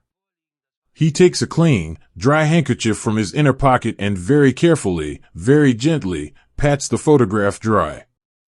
He wipes the grains of salt from the woman's smiling face. He folds the handkerchief around the picture like a protective blanket, takes off his heavy helmet, and tucks it safely inside the webbing. Elias makes a silent promise to the stranger in the photograph. He will carry this family with him. He will keep them safe from the ocean. It is a beautiful, deeply human moment of shared burdens. Even in the midst of history's greatest turning point, the heart finds a way to care for the delicate, lovely things of the world. The weight of memory. These small, tangible pieces of humanity, the wooden apple carved by children, the red cross painted on a helmet, the water-stained photograph of a smiling wife, these are the true anchors of history. They remind us that the sweeping events of the past were not lived by monuments or myths, but by fragile, breathing people who loved and were loved in return. If you feel a deep, quiet pull to hold onto these physical echoes of the past, to preserve the memory of their humanity in your own home, there are wonderful ways to connect with this era. For those who find comfort and meaning in the history of the Second World War, I highly recommend exploring authentic WWII memorabilia, or perhaps settling in for a quiet, reflective evening watching a beautifully crafted historical film like Midway, available on Amazon Prime. Holding a piece of history, or watching their stories told with reverence, is a powerful way to bridge the years and keep their gentle courage alive. Please, to keep yourself safe, only use the secure link I've placed in the description below. If you try to search for this on the internet, the top results are unfortunately often fake websites designed to scam you, and I want to make sure you are protected. It brings me such peace to know you can explore these treasures safely, keeping their memories glowing warmly in your heart. The lifting of the veil. Let us return to the beach, to the soft, rhythmic sound of the waves. The boys have reached the edge of the sand now. They are gathering at the base of the tall, grassy dunes and the ancient sea walls. They lean back against the cool earth, finally able to slip the heavy canvas straps from their aching shoulders. They sit shoulder to shoulder, their boots covered in wet sand, breathing in the quiet relief of the solid ground. Someone strikes a match, the tiny flare of orange light glowing beautifully in the gray air. A cigarette is lit, and it is passed silently down the line. They share the warmth, passing the small, glowing ember from hand to trembling hand. They do not speak. They just sit together in the quiet companionship of the morning. Look up toward the sky. The gray veil of the morning is finally beginning to thin. The heavy mist that protected them, that wrapped them in its quiet embrace, is slowly lifting. Through the parting clouds, a soft, golden light begins to filter down. It touches the tops of the green hills, glints off the calm pools of water left on the beach, and rests warmly on the tired, beautiful faces of the men. It is the sun. William feels the warmth on his cheeks and touches the wooden apple in his pocket. Arthur the medic closes his eyes and turns his face up toward the light, taking a long, deep breath of the warming air. Elias rests his head against the sea wall, knowing the photograph is safe inside his helmet. The long night is truly over. The cold water is behind them. They have walked out of the ocean, through the mist, and into the dawn. Take a moment to simply sit with them in the warming light. Let the slow, rhythmic sound of the ocean wash away any tension in your own shoulders. Feel the gentle, golden heat of the morning sun settling over you, just as it settled over them. The world is quiet now. The storm has passed. Rest your eyes. Let your breathing slow to match the steady, unending tide. You are safe in the light of the new day. You are safe in the quiet echoes of their courage. Sleep now, knowing the morning has finally come. Look down at the wet, shimmering shore, where thousands of quiet footsteps have pressed a temporary history into the shifting sand. The canvas of the coast. The morning is no longer new, and the thick, gray veil of fog has finally drifted away, leaving behind a vast, open sky. The sun, now a warm, golden sphere, climbs slowly above the horizon, casting its gentle light across the sloping dunes and the wide, sweeping curve of the beach. Let us walk here together, slowly, just at the edge of the water, where the ocean breathes in and out with a slow, rhythmic sigh. The beach is quieter now. The great, iron ships have done their work, resting like sleepy giants in the deeper waters. The boys who waded through the freezing surf have moved on, stepping away from the sea and walking toward the green hills. But they have left something behind. Look at the sand. It is a beautiful, chaotic tapestry of footprints. There are deep, heavy tracks where a soldier hurried forward, carrying the immense weight of his canvas pack. There are soft, dragging lines where tired feet struggle to lift above the wet earth. And there are places where the footprints simply stop, where someone knelt down in the sand to catch their breath, to close their eyes, to whisper a quiet word of thanks into the morning air. These footprints are not just marks in the earth. They are the physical echoes of 1,000 individual journeys. They are the beautiful, fragile proof that right here, on this ordinary stretch of coastline, extraordinary people took the most difficult steps of their lives. The watchmaker's apprentice. Let us follow a single set of these footprints. They lead away from the water's edge, weaving slightly, toward a small cluster of smooth, gray stones near the base of the sea wall. They belong to a boy named Peter. Back in Chicago, in a quiet shop filled with the soft ticking of 100 clocks, Peter was a watchmaker's apprentice. He has hands that are incredibly gentle, trained to hold tiny springs and delicate glass faces without causing any harm. Today, those same gentle hands are covered in a thin layer of fine, pale sand. As Peter walked away from the water earlier this morning, his eyes scanning the chaotic shoreline, he saw something half buried in the wet earth. He stopped, crouching down slowly, the heavy canvas of his uniform stiff with salt. He reached out and carefully brushed the sand away. It was a pocket watch. Silver, deeply tarnished by the seawater, its delicate chain tangled in a piece of dark green seaweed. Peter did not just see a piece of metal. He saw a lifeline. He knew, with the deep, quiet certainty of his trade, that a watch like this was a tether to home. It was a graduation gift, or a present from a proud father, or a token from a sweetheart, meant to count the hours until a safe return. The glass face was cracked, a tiny spiderweb of shattered crystal, but when Peter pressed it to his ear, closing his eyes against the salty wind, he could hear it. Tick. Tick. Tick. It was still running. A tiny, stubborn heartbeat inside the silver case. Peter knew he could not keep it, and he knew he could not leave it in the rising tide. So, he carried it carefully to the smooth, gray stones at the sea wall. He found a small, dry crevice, tucked safely away from the reaching waves, and he placed the watch there. He arranged the silver chain neatly, leaving it clearly visible, a tiny beacon of hope.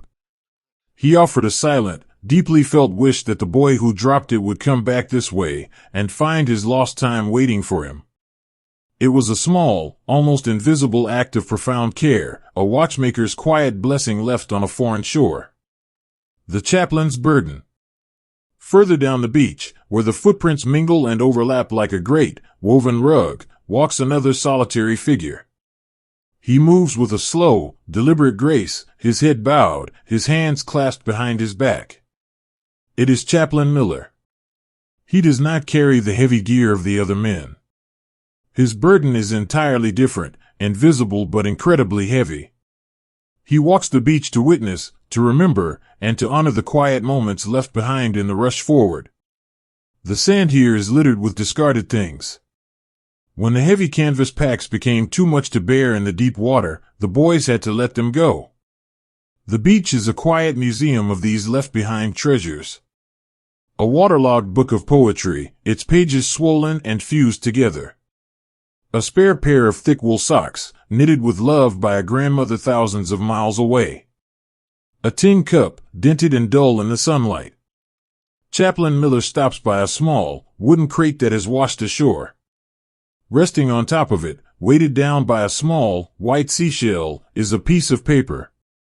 The chaplain approaches it softly, as if approaching a sleeping bird. It is a letter. The ink has run terribly, the beautiful, careful cursive washed into pale blue streaks by the mist and the spray. Chaplain Miller does not read the words. He knows they are not meant for him.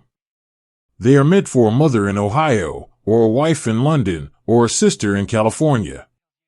They are private fears, gentle reassurances, and whispered I love yous that never made it to a mailbox. With profound reverence, the chaplain picks up the letter. He smooths out the wrinkled paper, careful not to tear the fragile, damp edges.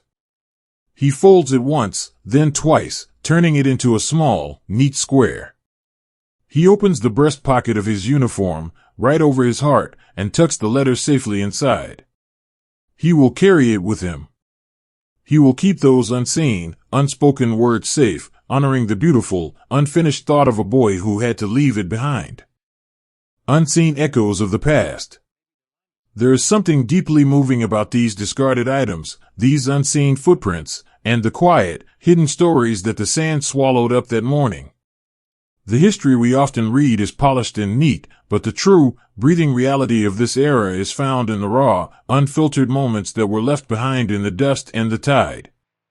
Many of these profound, deeply personal moments were captured by the brave photographers who walked the beach, but so many of their images were deemed too raw, too intensely human for the public eye, and were tucked away into restricted archives. If you feel a calling to connect with the unvarnished truth of these boys, to see the history exactly as they lived it, there is a beautiful way to do so. For those who want to respectfully observe the unseen reality of the war, I highly recommend exploring the Unseen Media Collection available on Gumroad. It offers a carefully curated, digital gallery of raw, restricted images and videos that provide a breathtakingly honest window into their world. Please, to keep yourself safe, only use the secure link I've placed in the description below. If you try to search for this on the internet, the top results are unfortunately often fake websites designed to scam you, and I want to make sure you are protected.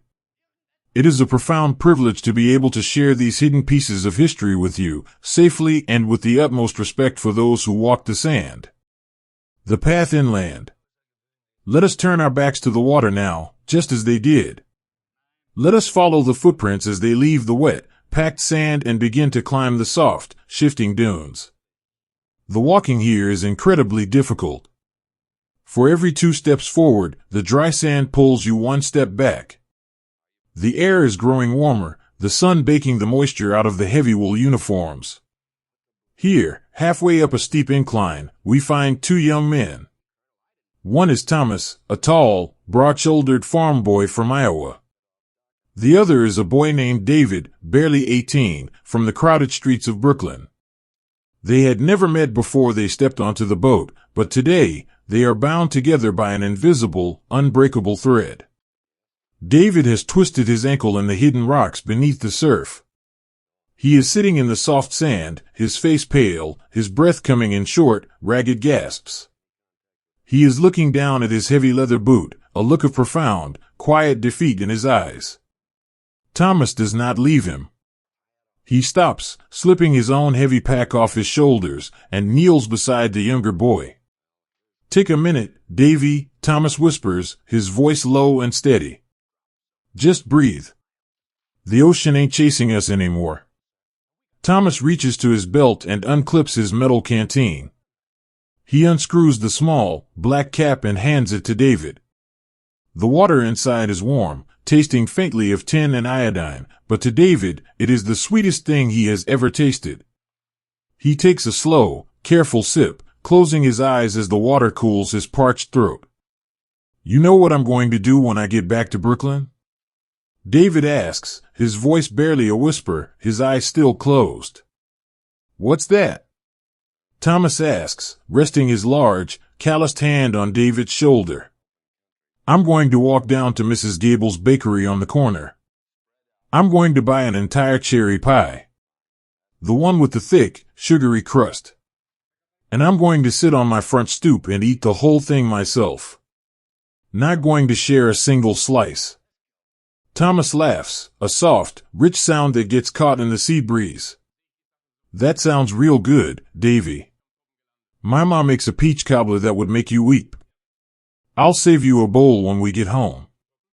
They sit there for a long moment, two boys from different worlds, sharing a warm canteen and building a beautiful, imaginary feast in the middle of a war. It is a quiet, stunning display of resilience.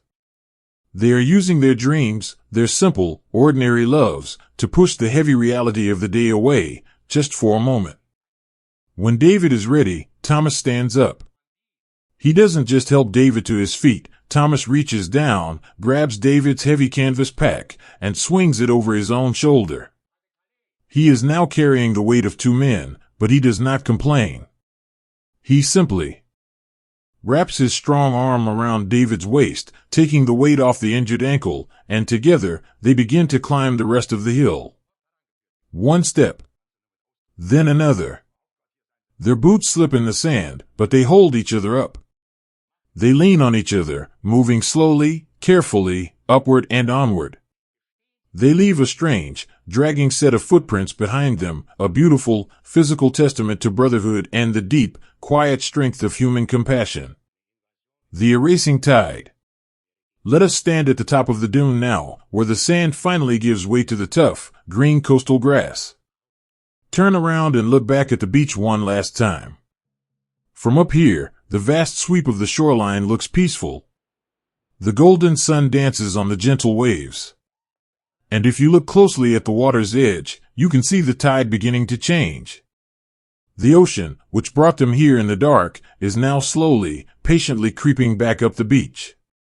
With every gentle wave that laps against the shore, a few footprints are washed away. The deep impressions in the sand soften, blur, and then disappear entirely, smoothed over by the endless, rhythmic sweeping of the water. The sea is cleaning the canvas. It is taking back the discarded letters, the dented tin cups, and the heavy marks of their arrival. By tomorrow morning, the beach will look as though no one had ever been there. The sand will be pristine, smooth, and untouched. But we know the truth. We know that beneath the surface, the echoes of those footsteps will remain forever. The quiet heroism of the watchmaker placing the silver timepiece on the stone. The gentle reverence of the chaplain folding the damp letter. The beautiful strength of the farm boy carrying his brother up the hill. These moments were not washed away. They were carried inland, in the hearts of the boys who lived them. They were woven into the very fabric of the world, shaping the quiet, peaceful tomorrow that we are so privileged to live in today. Let the sound of that sweeping tide fill your mind now. Listen to the water washing over the sand, a soft, eternal lullaby of the earth. Breathe in the warm, sunlit air. Feel the deep, profound peace that settles over a world when the hardest steps have already been taken. The footprints may be gone, but the path they made is safe. You can rest now. Let the gentle ocean carry your thoughts away into the quiet, golden light of the afternoon. All is calm. All is beautifully, wonderfully still. Listen to the gentle, rhythmic sigh of the ocean, pulling the heavy weight of the day away from the shore, carrying it out into the vast, forgiving deep. The great exhale. The long, unimaginable day is finally drawing to a close. The sun, which rose in a pale, gray mist, is now sinking slowly below the horizon, painting the sky in deep, bruised shades of plum, soft lavender, and burning gold. The frantic, rushing energy that seized this coastline since the dawn has finally burned itself out, replaced by a profound, heavy stillness. The world is exhaling. You can feel it in the cooling air, in the slow settling of the dust, and in the quiet, steady rhythm of the returning tide. Let us walk down to the water's edge one more time. The ocean is different now. It is no longer a dark, churning obstacle. It is a calm, swaying mirror, reflecting the first faint glimmers of the evening stars. The water laps softly against the wet sand, a gentle, shushing sound, like a mother calming a restless child. With every wave that rolls in, the ocean takes something back. It gently lifts the discarded canvas webbing, the broken wooden crates, and the tangled, lost things left behind in the morning. It washes the sand clean, smoothing over the chaotic, overlapping footprints, slowly erasing the physical scars of the arrival. The tide is a beautiful, patient healer, covering the bruised earth with its cool, shimmering blanket. Just inland, resting in the tall, sweet-smelling grass that crowns the dunes, the boys who walked out of that ocean are finally sitting still. They are covered in the dried, pale dust of the French roads and the white salt of the English Channel. Their heavy, canvas jackets are unbuttoned, their steel helmets tossed carelessly onto the soft ground beside them. They are too tired to speak. They are too tired to even think. They simply sit, leaning against the trunks of old apple trees or the mossy stones of ancient hedgerows, watching the sky change color. Their chests rise and fall in a slow, synchronized rhythm.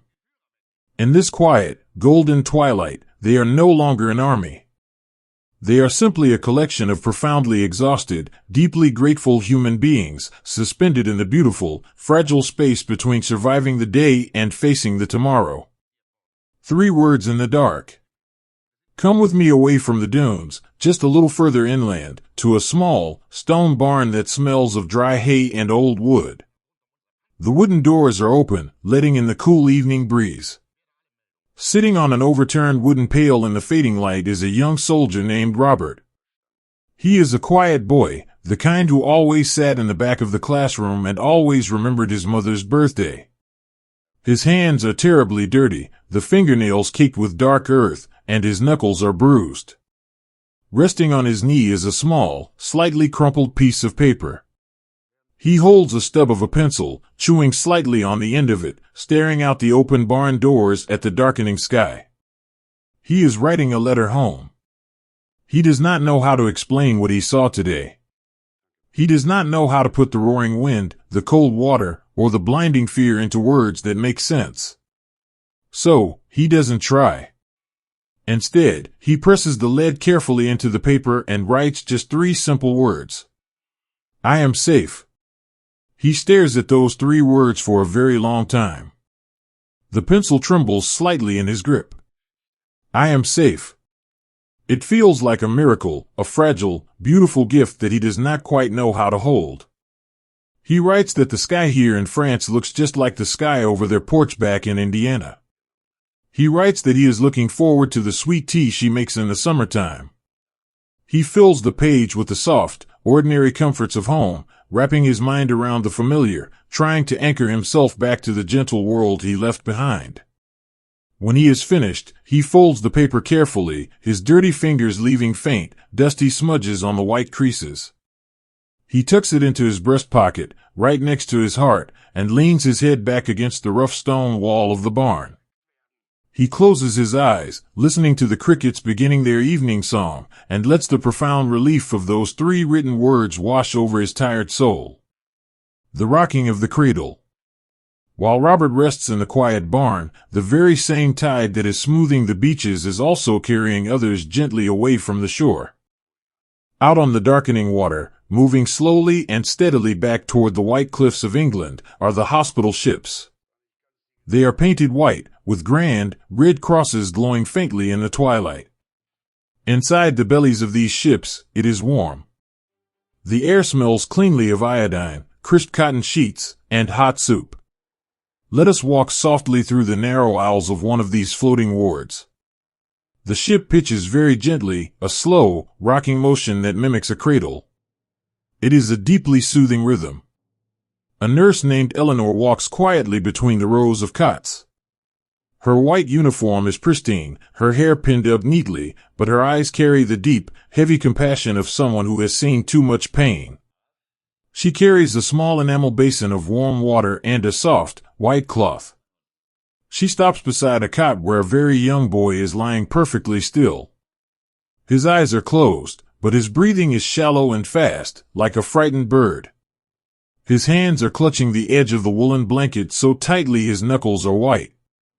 Eleanor sets the basin down. She doesn't ask him where he hurts. She simply reaches out and places her warm, gentle hand over his cold, trembling fingers. She begins to stroke the back of his hand with her thumb, a slow, repetitive, grounding motion. With her other hand, she takes the warm cloth and begins to gently wipe the dried salt and the gray sand from his forehead. "You're all right now," she whispers, her voice as soft as the ocean breeze outside.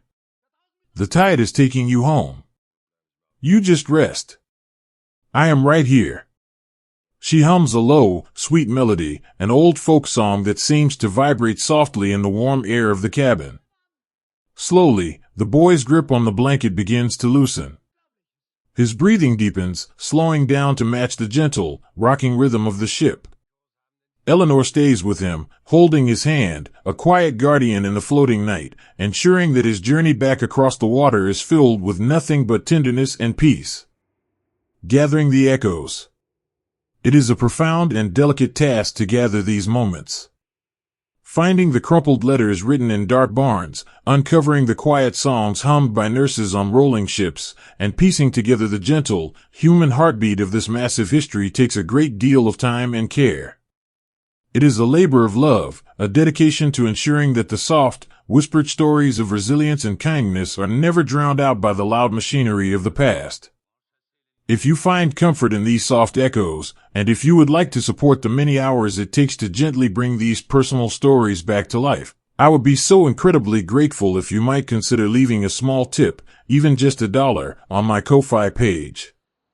It truly helps to keep the lantern lit as I search for more of these beautiful, forgotten memories. Please, to keep yourself safe, only use the secure link I've placed in the description below. If you try to search for this on the internet, the top results are unfortunately often fake websites designed to scam you, and I want to make sure you are protected. Thank you, with all my heart, for walking this quiet beach with me, and for helping to keep their gentle legacy alive. The blanket of the village. As the night fully deepens, the sky above Normandy turns a rich, velvet black, pricked by a million brilliant, silver stars. There are no clouds tonight. The moon casts a pale, milky glow over the sleepy villages and the sprawling, dark orchards. In a small, cobblestone courtyard behind a village bakery, a few soldiers have made a makeshift camp. They are too exhausted to set up their canvas tents. They have simply unrolled their sleeping bags onto the hard, stone ground, using their canvas packs as pillows. They are already deeply asleep, lost to the absolute exhaustion of their bones. The heavy wooden back door of the bakery opens very slowly, trying not to make a sound. An older woman named Marguerite steps out into the cool night air. She is wearing a thick, knitted shawl over her shoulders. In her arms, she carries a massive, heavy quilt. It is a patchwork of faded blues and yellows, sewn together from old dresses and worn-out blankets. She walks quietly across the courtyard, her soft shoes making no sound on the stones. She stops beside two young soldiers sleeping side by side. They are shivering slightly in the damp, midnight air. Marguerite looks down at them. In the moonlight, their soot-stained faces look impossibly young. She thinks of her own sons, wherever they might be in this broken world, and she hopes that tonight, somewhere under this same starry sky, someone is doing this for them. With incredible gentleness, she unfolds the heavy quilt. She drapes it carefully over the sleeping boys, tucking the edges softly around their shoulders to keep the cold wind out. She rests her hand lightly on the shoulder of the nearest boy, just for a fleeting second, and whispers a silent, deeply felt blessing into the dark. She leaves them there, wrapped in the warmth of a stranger's home, and quietly returns to her kitchen. It is a tiny, invisible act of everyday heroism. It is the beautiful, quiet way the human spirit mends itself when the world feels too heavy to bear. Safe in the deep. The night stretches out, vast and peaceful. The only sound left in the world is the distant, eternal sound of the ocean. The tide is fully in now. It has covered the shallows, filling the quiet pools, washing away the last remaining traces of the long day. It breathes in and out, a slow, heavy, comforting lullaby for the sleeping earth. Close your eyes and listen to that water. Imagine you are sitting on the soft, dry grass at the top of the dune, looking out at the endless, starlit sea. The wind is cool and fresh, carrying the clean scent of the open water. You do not need to carry the weight of the day anymore. The tide has taken it. It has carried away the fears, the noise, and the rushing shadows. All that remains is the deep, enduring peace of the night. Think of Robert, sleeping safely in his hay-scented barn, his letter resting over his heart. Think of the boy on the hospital ship, rocked gently to sleep by the forgiving waves, his hand held by a kind nurse. Think of the soldiers in the courtyard, warm and safe beneath a patchwork quilt. They are all resting now. The long journey of the day is over. They have found their quiet harbors, and the world is finally still. Let the slow, rhythmic breathing of the ocean guide your own breath. In and out. Slow, and deep, and entirely at peace. Let the gentle tide carry away your own thoughts, your own worries, washing your mind as clean and smooth as the silver sand. The stars are standing watch. The ocean is singing its quiet song. You are safe in the dark. Sleep now, gently and deeply, carried by the quiet, peaceful tide of the night. Listen to the quiet rustle of white cotton and the soft murmur of comfort as gentle hands begin to mend the fragile, broken pieces of a weary world. The great storm of the morning has finally passed, leaving behind a profound and heavy quiet. The deafening thunder has rolled away over the horizon, and the skies above the French countryside are clear, open, and endlessly vast. The heavy gray machinery of history has moved inland, leaving behind the quiet, sacred task of gathering what remains. In the wake of the great wave, we find not just the echoes of bravery, but the tender, beautiful endurance of human compassion. Let us walk away from the beaches, following the narrow, winding dirt roads that cut through the tall, green hedgerows. The air here no longer smells of salt and iron. It smells of damp, turned earth, of crushed clover, and the sweet, bruised scent of the apple orchards. Just beyond a line of ancient oak trees, there is a small, stone farmhouse. It has stood here for centuries, weathering countless winters and silent summers. Its wooden shutters are painted a faded blue, and a small vegetable garden sits quietly beside the front door. Today, this humble home is no longer just a farmhouse. It has become a sanctuary. In the cobblestone courtyard, a dozen young boys in heavy, canvas uniforms are resting. Some are sitting with their backs against the cool stone walls, their eyes closed, their chests rising and falling in deep, exhausted slumbers. Others lie on thick layers of dry, golden hay that the farmer has carefully spread out over the stones. Let us stand softly by the old stone well in the center of the courtyard. The farmer's wife, a woman named Mathilde, is turning the heavy wooden crank. The old rope groans softly, a rhythmic sound, as she pulls a wooden bucket up from the deep, dark earth. The water inside is incredibly cold, clear, and pure. It is the very lifeblood of the land. Mathilde does not speak English, and the boys resting in her courtyard do not speak French. But in this quiet space, language is entirely unnecessary. She carries a battered tin cup, filling it with the cold well water, and walks softly to a young soldier leaning against the wall.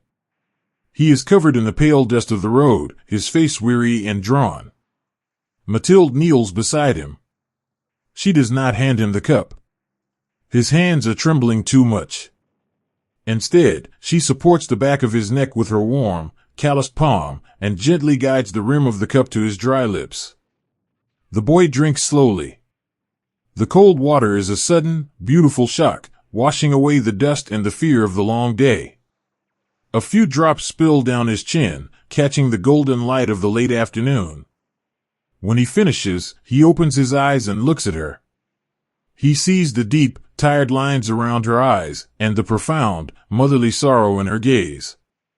He whispers a single, exhausted word of thanks. Mathilde smiles, a soft, heartbreakingly tender smile, and gently brushes a lock of damp hair from his forehead. It is a universal touch. It is the touch of every mother, an ocean away, reaching through time and space to comfort her child. Inside the farmhouse, the wooden dining table has been cleared of its simple bowls and plates. In their place is a towering pile of pristine, white linen. It is Mathilde's dowry, the beautiful bedsheets and tablecloths she has saved in a cedar chest for decades. Today, she and her husband are quietly, methodically tearing them into long, neat strips. The sound of the tearing linen is sharp but deeply comforting. It is the sound of a broken world being bound back together, piece by piece. These quiet moments of mending happened everywhere. Behind every hedgerow, in the shadows of old barns, and beneath the sprawling branches of the apple trees, there were hands that healed. Let us walk into one of those orchards now. The late afternoon sun is filtering through the leaves, casting a beautiful, dappled pattern of light and shadow across the soft grass. Sitting against the thick trunk of an old tree is a medic named Samuel. Samuel's uniform is stained with the dark, heavy colors of his trade, iodine, mud, and the life of his brothers. He is holding a small, brown glass bottle and a roll of white gauze. Beside him, lying in the soft grass, is a young paratrooper named Thomas. Thomas's eyes are covered with a thick white bandage, protecting them from the light while they heal. Thomas is frightened in the dark. He reaches out his hand, his fingers grasping blindly at the empty air. Samuel sets down the glass bottle and immediately takes the boy's hand. He holds it firmly, anchoring Thomas to the earth. "I'm right here, Tommy," Samuel whispers, his voice smooth and incredibly calm. "You're safe. You're just resting under an apple tree." With his free hand, Samuel reaches into Thomas's jacket pocket. Thomas had asked him to find a letter there, a letter that arrived just days before the drop. Samuel unfolds the creased, worn paper. The sunlight catches the elegant, slanted handwriting of Thomas's wife. Samuel begins to read. He reads the words softly, slowly, letting the rhythm of the sentences fill the quiet orchard. He reads about the new coat of white paint on their front porch. He reads about how the neighbor's dog still barks at the mailman every single morning. He reads about the warm summer rain that washed the streets clean the night before she wrote the letter. For Thomas, lying in the dark, the words are magic. The fear and the noise of the war slowly melt away, replaced by the vivid, beautiful picture of his home. Samuel's voice becomes the warm summer rain. It becomes the safety of the front porch. When Samuel finishes the letter, he folds it back up, but he does not let go of Thomas's hand. He sits there in the quiet, watching the shadows lengthen, sharing his own strength with a brother in the dark. There is a raw, profound beauty in these moments of quiet healing. But so often, the unvarnished reality of these field hospitals, the stark, unfiltered truth of the wounds and the incredible tenderness of the care they required, is hidden away from the grand history books. Much of the visual truth of this healing was deemed too intense or too sensitive for the world to see, tucked away in restricted archives. If you feel a gentle calling to witness the full, unfiltered humanity of these boys and the heroes who cared for them, there is a space where we honor that truth. For those who wish to explore deeper, I warmly invite you to join our Patreon community. There, I share free, full-length podcasts that explore these quiet stories in greater detail, alongside access to uncensored, unblurred video sections that show the history exactly as it was, and all its raw, moving reality. There is also a small tip jar if you feel moved to support the delicate work of preserving these stories. Please, to keep yourself safe, only use the secure link I've placed in the description below. If you try to search for this on the internet, the top results are unfortunately often fake websites designed to scam you, and I want to make sure you are protected. It is my deepest privilege to share these hidden, healing pieces of history with you, safely and with the utmost reverence. Let us move further back now, toward the edge of the coast, where the great, white canvas tents of the field hospitals have sprung up like soft, glowing lanterns in the gathering dusk. The sun has set, and the sky is a deep, bruised purple. Inside the tents, the air is warm. It smells sharply of ether, of strong carbolic soap, and of the sweet, earthy scent of boiling tea. Kerosene lamps hang from the center poles, casting a warm, golden glow over the long rows of narrow canvas cots. Walk softly down the center aisle. The sound here is a gentle murmur, the soft whispering of nurses, the quiet clinking of glass vials, and the slow, rhythmic breathing of men who have finally found a safe place to rest. Stand beside a nurse named Clara. She wears a simple, gray dress and a crisp white apron. Her hair is tucked neatly under a white cap. She holds a small enamel basin of warm water and a clean, rough cotton towel. She stops at a cot where a boy from a small mining town in Pennsylvania is lying. He is entirely covered in the thick, gray mud of the flooded fields.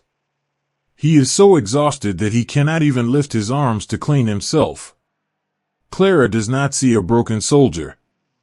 She sees a boy who needs care. She gently unbuttons his heavy wool collar. She dips the cotton towel into the warm water, wringing it out with a soft splash. Very slowly, very tenderly, she begins to wash the mud from his face. She washes the dirt from his cheeks, revealing the pale, youthful skin beneath. She washes the soot from his forehead. She takes his hands, tracing the lines of his palms with the warm, wet cloth, cleaning away the earth and the memory of the day. It is an act of profound, almost sacred humility.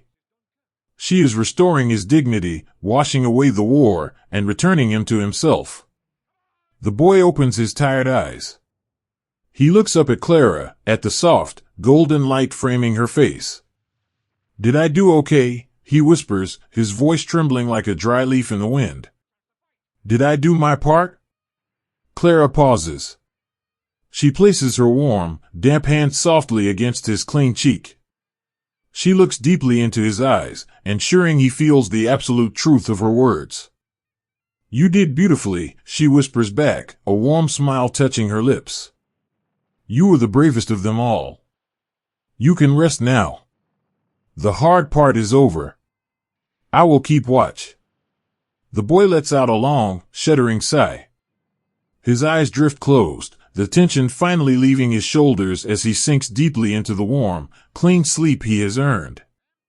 Clara pulls a thick wool blanket up to his chin, tucks it in softly at his sides, and picks up her basin, moving quietly to the next cot in the golden glow. But healing is not just for the living. There is a final, profound act of care that must be given to those who will not make the journey home. Far away from the tents, in a quiet, green field untouched by the day's noise, the earth is being opened. It is not an act of violence, but an act of gentle receiving. Chaplains of every faith walk quietly among the fallen. They do not rush. They treat each boy with the same infinite tenderness they would show a sleeping child.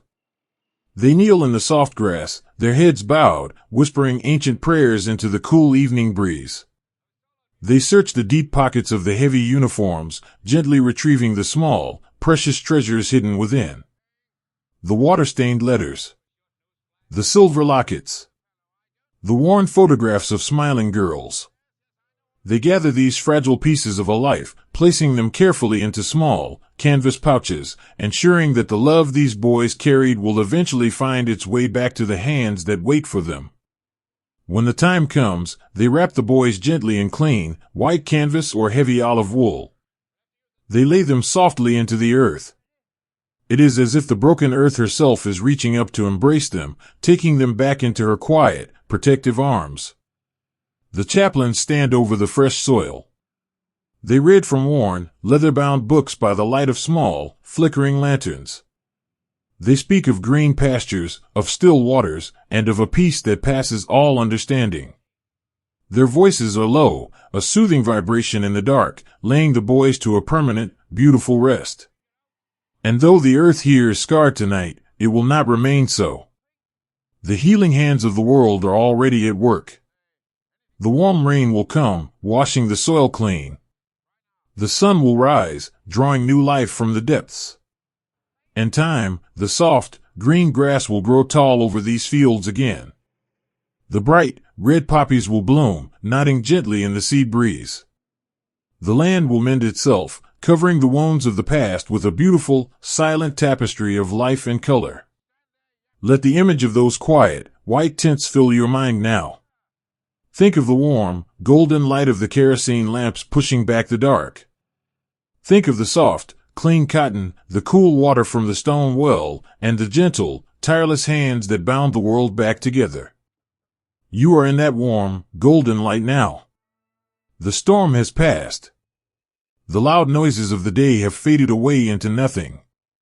There is only the quiet murmur of the wind, the soft, rhythmic breathing of the sleeping world, and the profound, enduring peace of a safe harbor. Let your own hands rest now. Let your shoulders drop. There is nothing left for you to carry tonight. The healers are keeping watch. The earth is holding you softly, safely, in the quiet dark. Breathe in the peace of the night. Breathe out the heavy burdens of the day. Drift away now, into the soft, comforting embrace of a deep, unbroken sleep. All is well. All is beautifully, completely at rest. Press your hand against the cool, ancient stone, and feel the quiet heartbeat of a world slowly waking from a long, heavy dream. We have traveled far from the wet, gray sand of the shoreline. The vast, restless ocean is entirely behind us now, its deep and unending roar faded to a distant, gentle whisper on the wind. We are moving inland, walking softly down the narrow, winding country lanes of Normandy. The air here is completely different. It is no longer sharp with the biting salt of the sea. Instead, it is incredibly soft. It smells of damp earth, of crushed, sweet grass, and of the pale, powdery dust of the ancient, white stone that shapes this land. This is the deep countryside, a place of profound, sleepy age. The cottages, the low walls that line the old orchards, and the small, quiet chapels are built from the very bones of the earth. It is a soft, chalky limestone, pale as moonlight, yielding and gentle to the touch. It is a stone that remembers everything. As the evening begins to stretch its long, lavender shadows across the green fields, the young men who have marched all day are finally finding places to simply stop.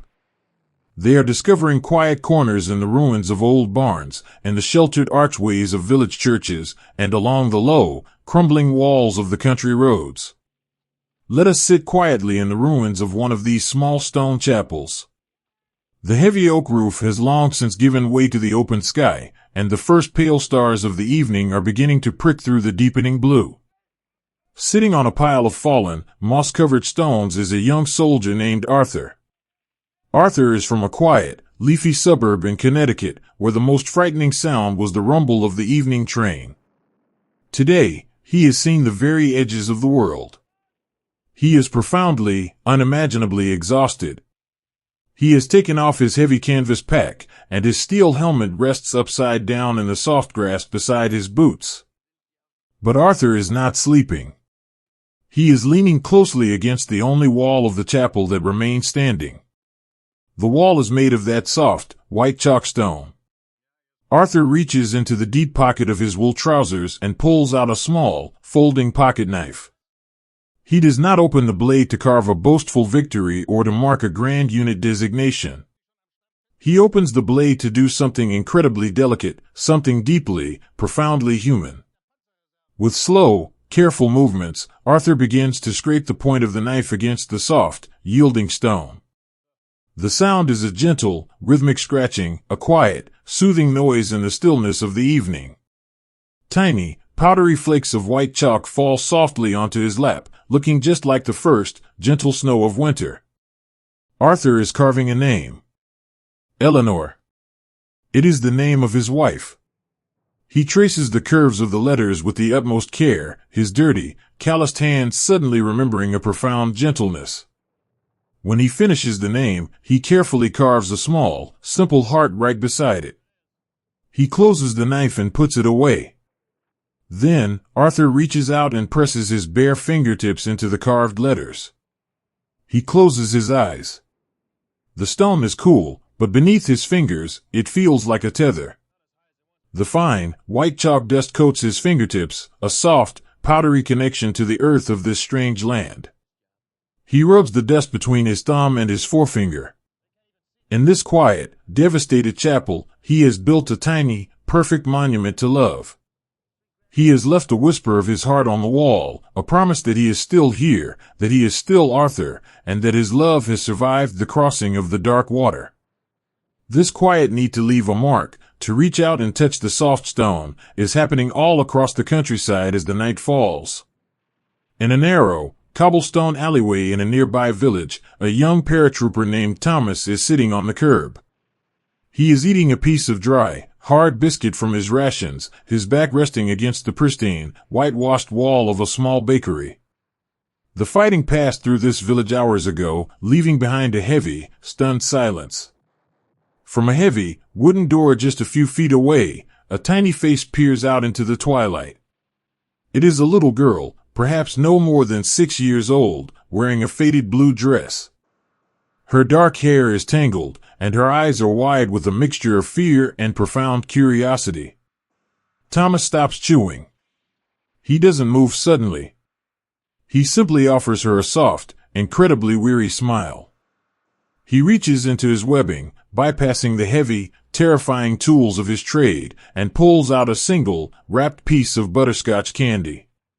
He holds it out in his open palm, resting his hand on his knee. The little girl hesitates. Then, step by careful step, she walks out into the alleyway. But she doesn't go straight for the candy. In her small, dusty hand, she is holding something else. It is a piece of bright, sky-blue chalk, likely salvaged from the ruins of her small village schoolhouse. She walks right past Thomas's outstretched hand and steps up to the blank, white wall directly beside his shoulder.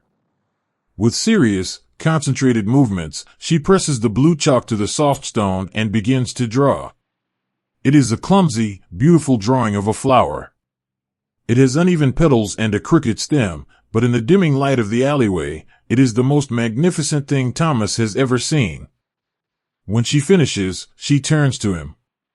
Thomas slowly reaches out and hands her the butterscotch. She takes it, her fingers brushing lightly against his. Then, she holds out the small piece of blue chalk. Thomas takes it. The chalk is warm from her hand. He turns to the wall, right next to her beautiful blue flower, and he draws a clumsy, uneven butterfly. The little girl looks at the butterfly, then looks at Thomas, and she lets out a sudden, bright, ringing laugh. It is a sound so pure, so incredibly light, that it seems to wash the dust and the sorrow entirely out of the alleyway. Thomas laughs too, a quiet, rumbling chuckle that shakes his tired shoulders. In this ruined village, with a piece of blue chalk and a piece of candy, a soldier and a child have quietly rebuilt the world, just for a moment. They have spoken a beautiful language that requires no words, only the gentle, shared touch of chalk on a stone wall. These tiny, intimate moments, the carved names in the chapel ruins, the blue butterflies on the bakery walls, these are the hidden stories of the war. They are the deeply personal, quiet actions that took place in the shadows, far away from the grand, roaring sweep of the history books. So much of the incredible resilience and courage of this era was found exactly like this, quietly, invisibly, in the background. There were entire networks of people working in those shadows, performing incredible, unseen acts that gently guided the course of the world toward peace. If you find yourself deeply moved by these quiet, hidden layers of history, and if you want to understand the beautiful, secret operations that took place out of sight, I have something special to share with you. I warmly invite you to join our free email newsletter community.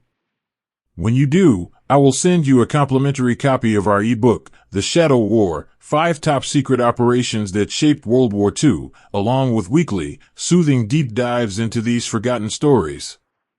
Please, to keep yourself safe, only use the secure link I've placed in the description below. If you try to search for this on the internet, the top results are unfortunately often fake websites designed to scam you, and I want to make sure you are protected.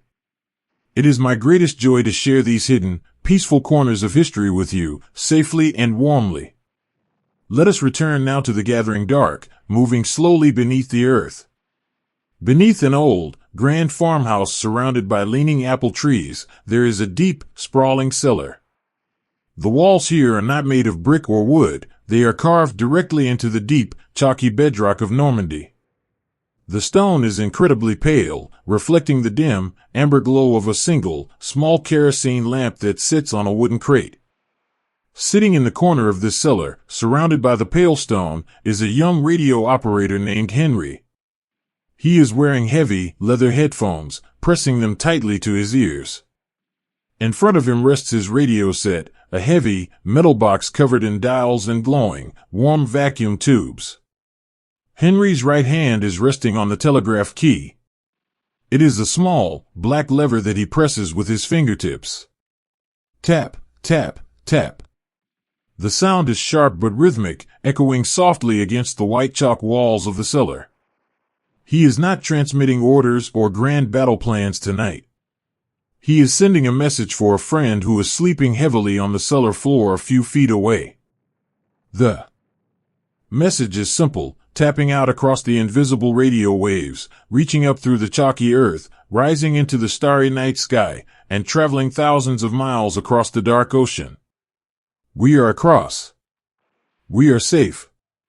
Henry's fingertips are coated in the fine, white dust of the cellar walls. Every time he reaches up to adjust a dial on the radio, he leaves a faint, white smudge on the black metal casing. He looks at his own hands, bathed in the amber light. He thinks about the vast, invisible threads he is weaving through the air, connecting this quiet, buried room in France to the warm, brightly lit living rooms back home. He takes a deep breath. The air in the cellar is cool, smelling of old roots and the clean, mineral scent of the chalk. He reaches out and rests his open palm flat against the wall of the cellar. He can feel the deep, solid stillness of the earth. The chalk absorbs the tiny tremors of his hand. It is incredibly grounding. In a world that has been shaking and roaring since the dawn, this wall is a profound anchor. It is unmoving. It is silent. It is a safe harbor holding him securely in the dark. Henry leaves his hand there for a long moment, simply breathing, letting the quiet strength of the stone seep into his weary bones. Then, he gently pulls his hand away, leaving a perfect, ghostly handprint of swept dust on the pale wall. It is his own quiet mark, an invisible testament to the boy who sat in the dark and sent messages of hope across the world. As the night stretches on, the entire countryside finally settles into a deep, heavy slumber. The crickets in the tall grass begin their long, rhythmic symphony, a gentle, unending lullaby that rises up to meet the stars. The soft, white walls of the chapels, the village houses, and the deep cellars stand like silent guardians in the dark. They hold the carved names. They hold the blue chalk flowers. They hold the ghostly handprints of tired boys. They will keep these fragile, beautiful memories safe, preserving them in stone and dust long after the boys have marched away. Think of that soft, white chalk dust on your own fingertips now. Imagine the incredibly soft, powdery texture, the cool, grounding touch of the ancient stone. You can let go of the day now. Just as the soldiers rested against those quiet walls, finding peace in the stillness of the earth, you too can find your own quiet harbor. The journey is over. The marks have been made. The love has been written softly onto the stone, and it is entirely safe. Let the image of that pale, moonlit stone fill your mind. It is strong, it is gentle, and it is completely at peace. Let your breathing slow to match the steady, unending rhythm of the crickets in the orchard. Inhale the cool, quiet air of the night. Exhale the worries, the noise, and the heavy dust of your own day. You are safe here, wrapped in the deep, velvet blanket of the dark. The world is resting, and it is time for you to rest, too. Drift away now, into the soft, quiet comfort of a deep, beautiful sleep. All is well. All is perfectly, completely still. Imagine stepping into a vast, ancient garden, where the walls are made of earth and tangled roots, and the sky is just a narrow, winding river of blue far above your head. The green tunnels. We have walked away from the open beaches, away from the wide, sweeping fields and the pale stone villages. Now, we are stepping into the deep, quiet heart of the Normandy countryside. It is a place unlike any other, a landscape woven together by centuries of patient, silent growth. Here, the world is divided into 1,000 tiny, hidden rooms, separated by massive, ancient walls of earth, thick briars, and towering oak trees. They call it the bocage. But to the young men walking through it, it feels simply like a great, endless maze of green. The air in these narrow lanes is completely different from the coast. It is remarkably still, sheltered from the sea breeze by the towering walls of leaves. It is warm, and it smells deeply of damp moss, crushed ferns, and the rich, dark soil that has rested here undisturbed for generations. The light filters down through the thick canopy above in soft, dappled patches of gold and green, dancing slowly on the dusty ground whenever a gentle wind rustles the highest branches. Walk softly down one of these sunken dirt paths.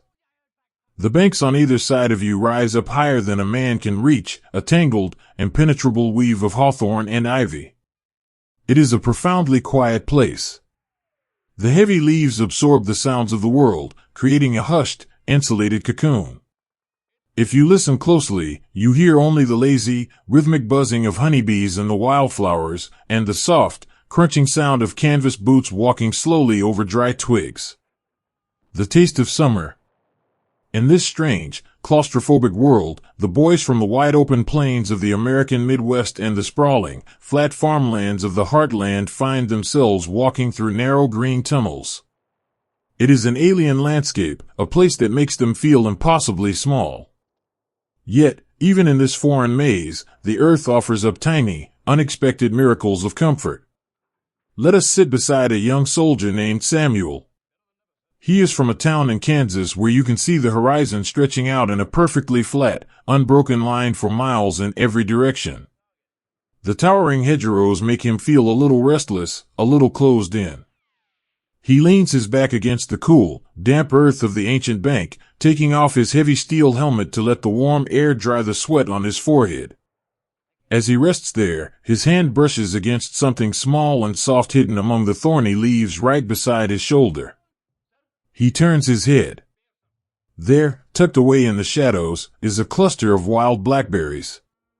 They are perfectly ripe, a deep, midnight purple, glistening slightly in the humid air.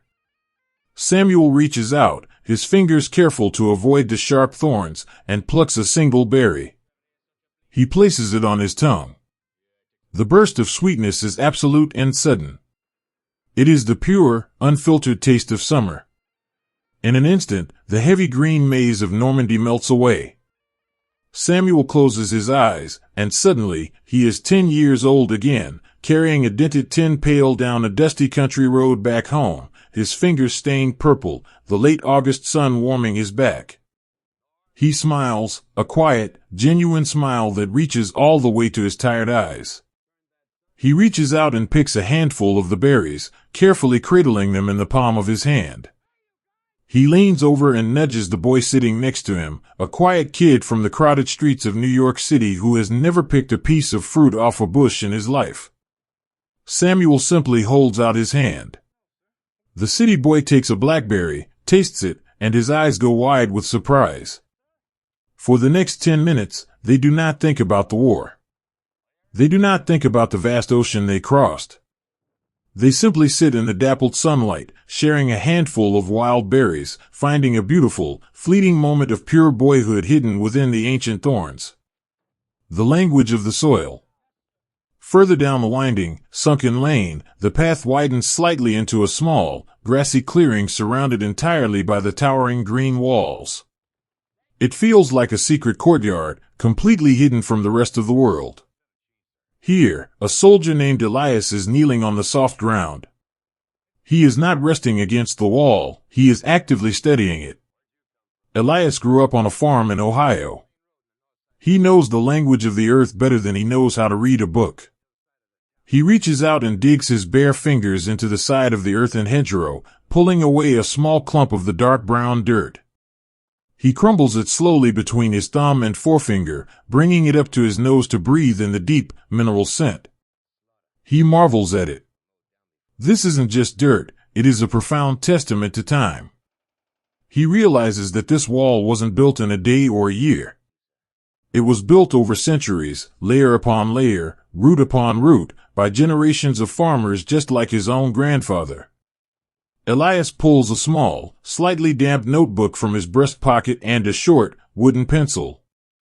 He uses his knees as a desk. He writes a letter to his father. He doesn't write about the fear, or the loud noises, or the waiting. He writes about the soil. He tells his father that the dirt here is rich and dark, that it holds the water beautifully, and that you could probably grow the finest tomatoes in the world if you just cleared away the briars. He writes about the ancient oak roots that look like the gnarled hands of old men, holding the banks together. By writing about the simple, enduring reality of the earth, Elias connects this strange, foreign labyrinth to the familiar fields of Ohio. He weaves a thread of absolute normalcy through the incredible strangeness of his situation. He finds a quiet, beautiful resilience in focusing on the ordinary, using the timelessness of the soil as a protective shield for his own anxious heart. Holding on to history. These small, profound moments, a shared handful of blackberries, the familiar feel of rich farming soil between calloused fingers, a quiet letter written in the shade of an ancient oak. These are the delicate anchors that kept these young men grounded. They are the beautiful, human details that breathe life into the grand sweep of history, reminding us that the past is not just a collection of dates and maps, but a tapestry of very real, very gentle human hearts. Holding on to these echoes, preserving the physical and emotional textures of their journey, is a beautiful way to honor their resilience. If you find yourself wanting to connect more deeply with this era, to feel the weight of this history, there are wonderful ways to keep their memory close. For those who appreciate the profound human element of the Second World War, you might find deep meaning in exploring authentic WWII memorabilia on Amazon, holding a piece of the past in your own hands, or perhaps spending a quiet, reflective evening watching the beautifully crafted movie Midway on Amazon Prime. It is a wonderful way to bridge the years, keeping their stories glowing in the warmth of our own homes. Please, to keep yourself safe, only use the secure link I've placed in the description below. If you try to search for this on the internet, the top results are unfortunately often fake websites designed to scam you, and I want to make sure you are protected. It is my greatest wish that you can explore these historical treasures safely, allowing their legacy to bring you a sense of enduring peace. The Guardian of the Maze. Let us walk a little deeper into the green maze. The afternoon sun is beginning to dip lower in the sky, casting long, cool shadows that stretch across the dirt paths. The air is cooling, the heavy warmth of the day giving way to a refreshing, gentle evening breeze that rustles the highest leaves of the oak trees. In a particularly narrow stretch of the lane, a squad of exhausted soldiers has stopped to rest. They are sitting shoulder to shoulder, their long legs stretched out across the path, passing a metal canteen silently back and forth. Suddenly, from a thick tangle of ferns at the base of the hedgerow, there is a soft, timid rustle. The boys stop. They hold their breath, their tired eyes watching the green leaves shake. Slowly, very slowly, a small head pushes through the ferns. It is a dog. A scruffy, terribly thin farm dog with wiry terrier hair and large, soulful brown eyes. He has a piece of dried briar tangled in his ear, and he is trembling from nose to tail, frightened by the noise of the world and the sudden arrival of all these strange men. For a long moment, nobody moves. The dog looks at the soldiers, and the soldiers look at the dog. Then, a young medic named Arthur slowly, deliberately unbuckles a small canvas pouch on his belt. He moves with an incredible, exaggerated softness. He reaches inside and pulls out a small piece of his prized meat ration. He doesn't call out or make a sound. He simply places the meat on the flat palm of his hand and extends it slowly toward the ferns, resting the back of his hand on the dirt. The dog's nose twitches. He takes one incredibly cautious step forward. Then another. He stretches his neck out, his eyes darting nervously between Arthur's face and the food. With a remarkably gentle motion, the dog takes the meat from Arthur's hand. He swallows it whole. Arthur does not pull his hand away. He keeps it there, entirely still, his palm open. The dog hesitates, looking up into Arthur's calm, tired eyes. And then, with a heavy, deeply exhausted sigh, the little dog takes one more step and presses his scruffy chin firmly into the center of Arthur's open palm. A collective, silent exhale sweeps through the group of soldiers. The tension drains entirely out of the narrow lane. Arthur slowly curls his fingers, gently scratching the soft fur behind the dog's ears. The dog leans his entire weight into the touch, closing his eyes. One by one, the other boys carefully slide closer. They do not speak. They just reach out. One soldier gently untangles the briar from the dog's ear. Another softly strokes the dog's bony back. For a few, beautiful, suspended minutes, there is no war. There is no labyrinth. There is only the incredibly grounding, universal comfort of a warm animal. They remember the golden retrievers waiting on their front porches back in Illinois, the sleepy hounds resting by the fireplaces in upstate New York. Through the simple, trusting touch of a frightened farm dog, they are instantly transported back to the safest, most comforting corners of their lives. It is a profound, quiet healing that requires absolutely no words, only the gentle stroke of a hand through soft fur. The ceiling of stars.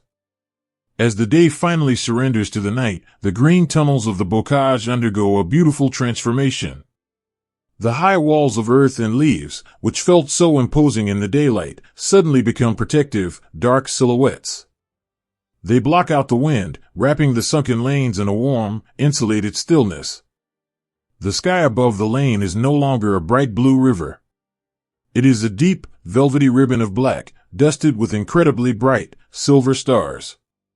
Because the hedgerows are so tall, the boys can only see a narrow strip of the heavens, making the stars seem closer, more intimate, as if they are watching over this specific, tiny piece of the earth.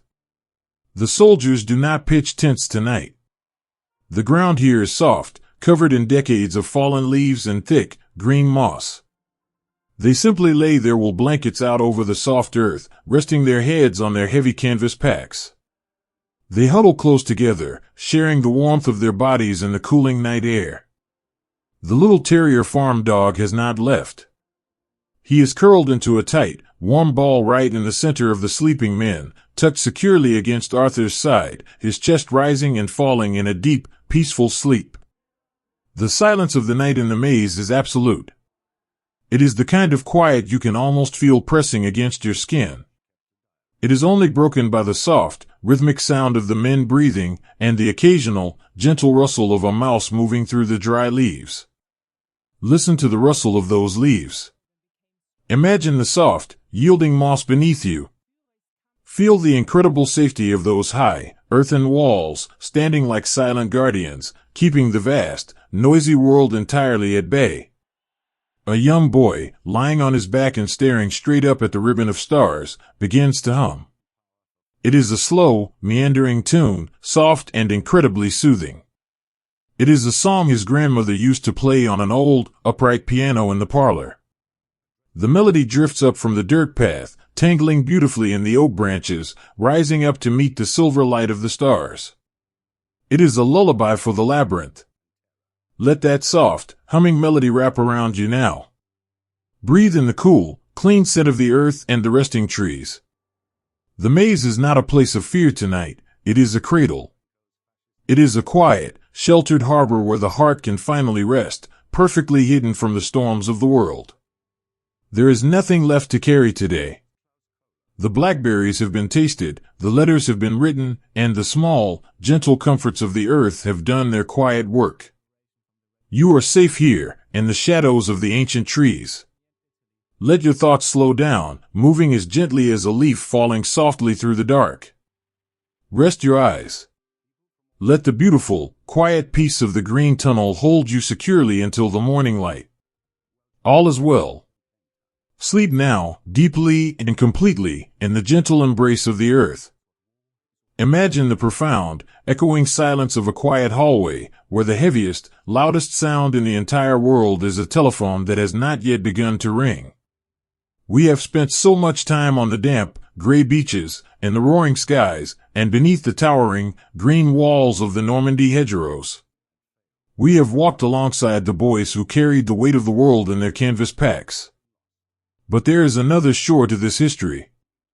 Let us cross the dark, vast ocean now, leaving the cool European night behind, and travel back to the warm, sunlit mornings of the hometowns left behind. Here, the war is not fought with rifles or heavy steel ships. It is fought with profound patience.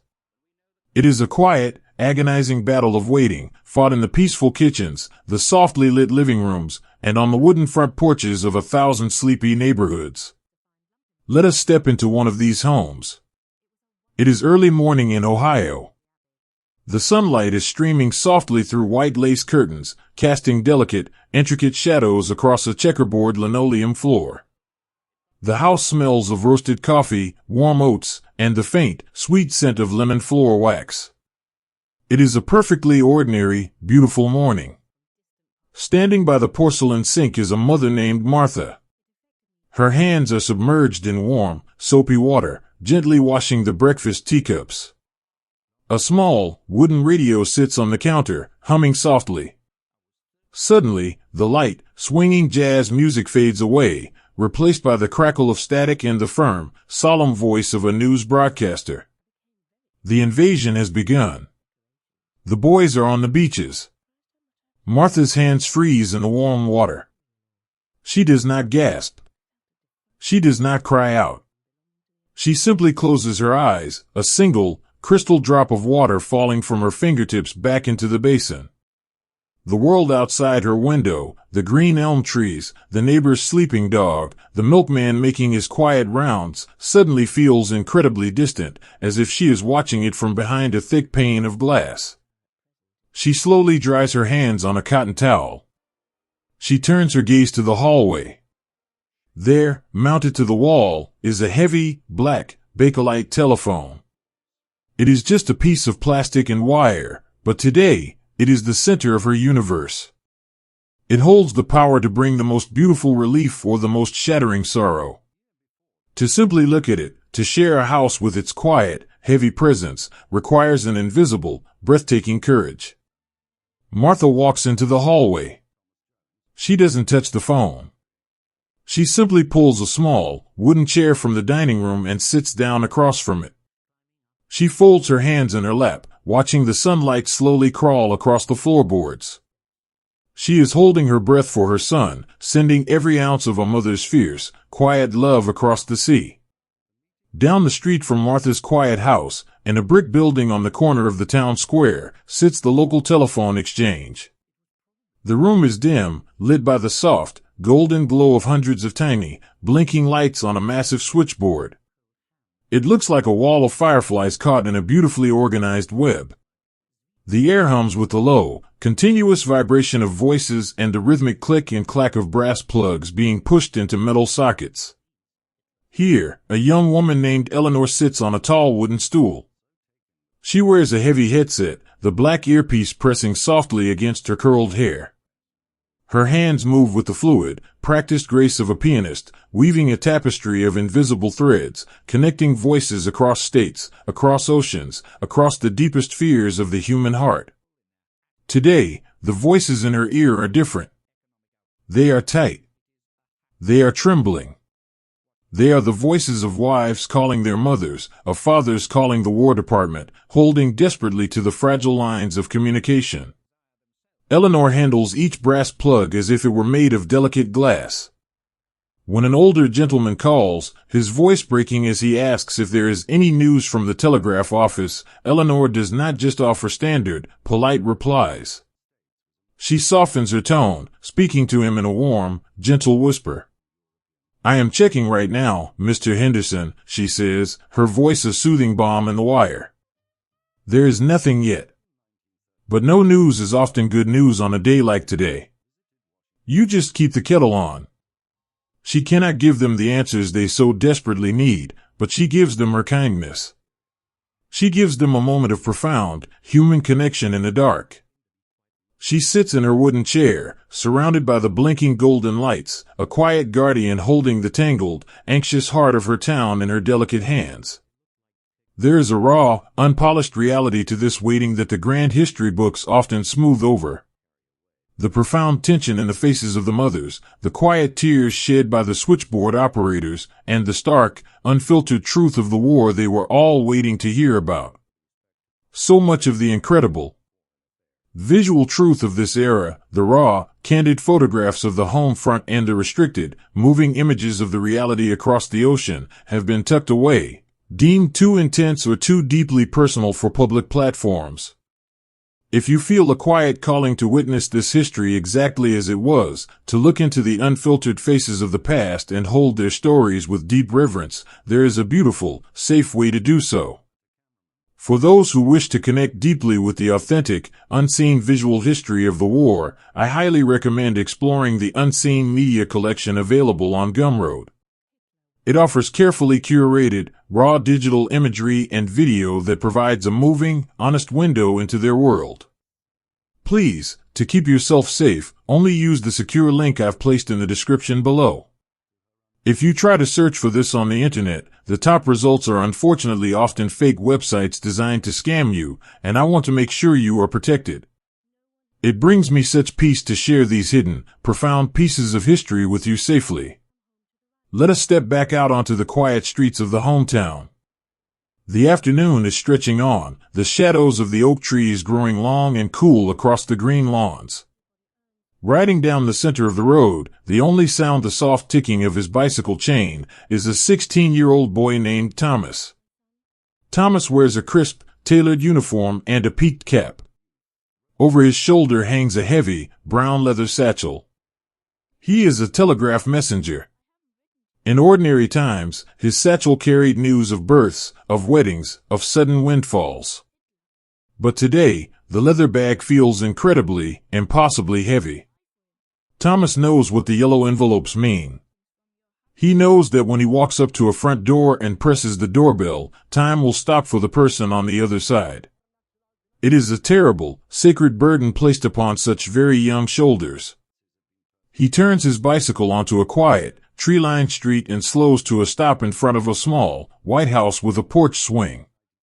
He carefully rests his bicycle against the wooden fence. He takes a deep breath, smoothing his uniform, and pulls a yellow envelope from his bag. He walks up the steps. The wood creaks softly beneath his shoes. He knocks on the door, 3 gentle taps. The door opens to reveal a young woman. She is wearing a faded cotton dress, her hair pulled back in a simple ribbon. When she sees the boy in the uniform, the color entirely drains from her cheeks. She reaches out and grips the wooden doorframe to keep herself from falling. Thomas holds out the envelope, his own hand shaking slightly. "Telegram for Mrs. Miller," he whispers. She takes it. Her fingers struggle to tear the paper open. The silence on the porch is so absolute, Thomas can hear the soft rustle of the paper and the frantic beating of his own heart. She unfolds the yellow sheet. Her eyes dart across the typed black letters. And then, she lets out a sound that Thomas will remember for the rest of his life. It is not a cry of sorrow. It is a long, shuddering gasp of pure, overwhelming relief. Her knees buckle, and she sinks down right there on the wooden floorboards of the porch, clutching the yellow paper to her chest. Wounded in the leg. Safe in hospital in England. Coming home. She looks up at Thomas, tears streaming freely down her face, catching the golden afternoon light.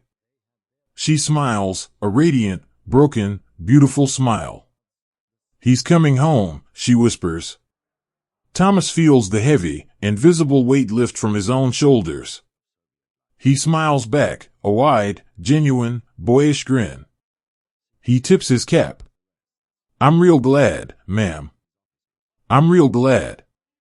He walks back to his bicycle, his steps suddenly light, floating on the profound joy of a family made whole again.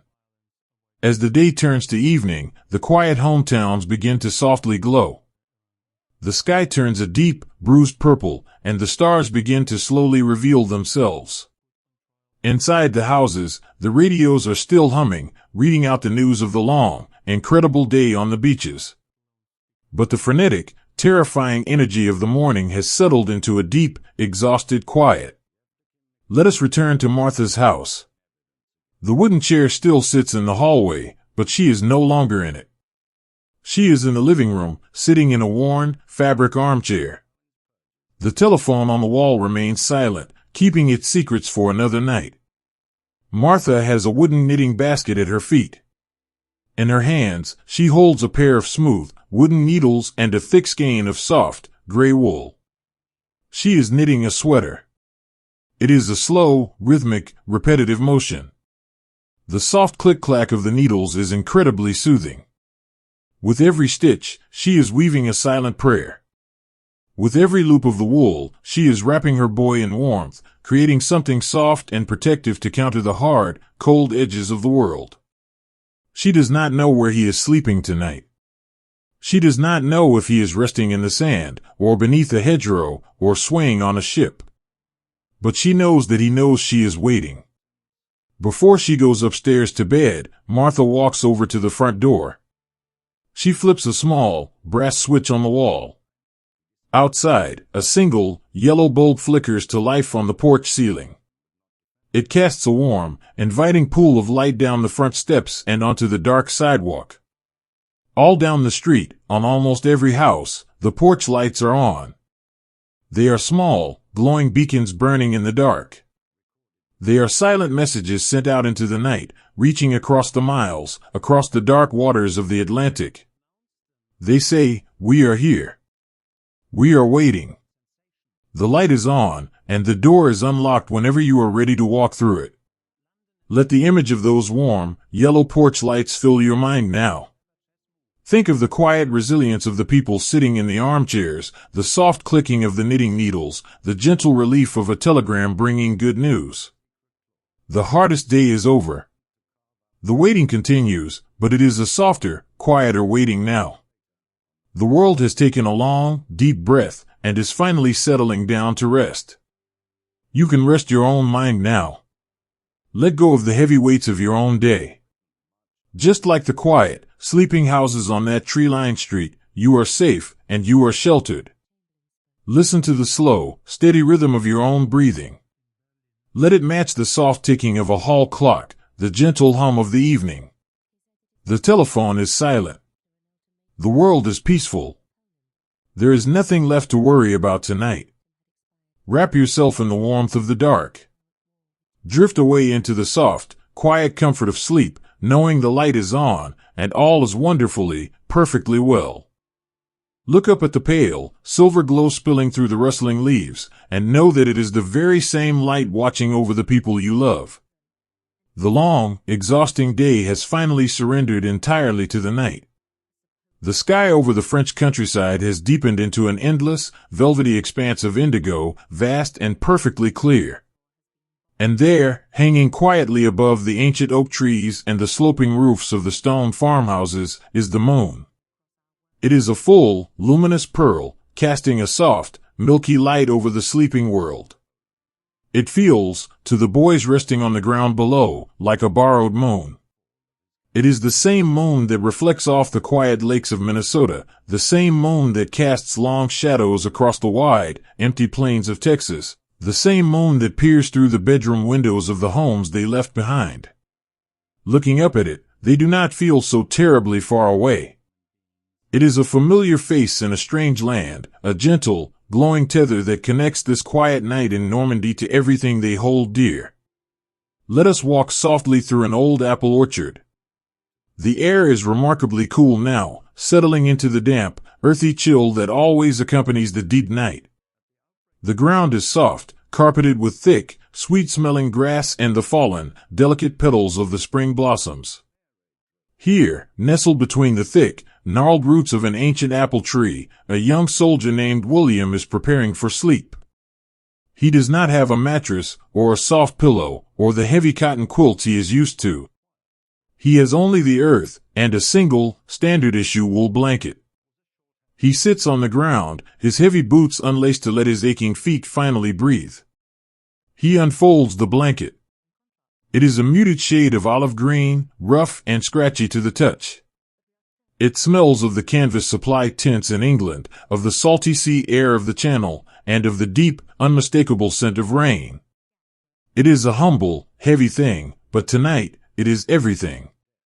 William lies back against his canvas pack, pulling the blanket up to his chin. The earth beneath him is firm, but after the terrifying, shifting roll of the ocean and the chaotic, pounding rush of the beaches, this unmoving, solid ground is the greatest comfort he can imagine. It does not sway. It does not tremble. It simply holds him. Beside him in the shadows, another boy is lying in the grass. It is a kid named Leo, barely 18 years old. Leo has lost his pack somewhere in the deep water of the morning. He has no blanket. He is curled tightly into a ball, his arms wrapped around his chest, shivering as the night air begins to bite through his damp uniform. William hears the soft, rhythmic chattering of Leo's teeth. He doesn't think twice. He sits up, the cool air hitting his own shoulders, and shifts closer to the younger boy. With a quiet, smooth motion, William drapes half of his rough wool blanket over Leo's trembling shoulders. Leo opens his eyes, looking up at William in the silver moonlight. "I'm all right," Leo whispers, his voice shaking just a little. "I know you are," William whispers back, his voice low and steady, a soothing rumble in the quiet orchard. "But it's a big blanket, Leo. And the ground is cold. You just close your eyes now. We made it. We're safe." William lies back down, shifting closer so they can share the warmth beneath the wool. Within minutes, Leo's shivering stops. The rigid, terrifying tension that gripped the boy all day finally melts away into the soft earth. His breathing slows, matching the gentle, rhythmic rustle of the apple leaves above. William stays awake just a little while longer, watching the stars peek through the branches, finding a profound, quiet peace in the simple act of keeping his brother warm. Just beyond the edge of the orchard, where the trees give way to a small, sloping pasture, sits a modest stone farmhouse. The windows are entirely dark, the heavy wooden shutters pulled tightly closed. But inside, standing by a narrow crack in the kitchen shutter, is an older woman named Celine. She is wearing a thick, knitted shawl over her nightgown, her silver hair braided neatly down her back. She is looking out at her pasture. It is covered in sleeping boys. In the moonlight, the lumps of canvas and wool look like a flock of peaceful, resting sheep. Celine has lived through the roar of the last 4 years. She has seen the world break, and she has waited in the shadows for the storm to pass. Now, looking at these exhausted strangers sleeping on her land, she feels a sudden, overwhelming wave of maternal tenderness. They are so young. They look so incredibly fragile in the moonlight.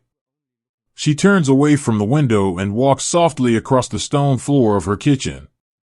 In the corner of the room sits an old cedar chest. She lifts the heavy wooden lid.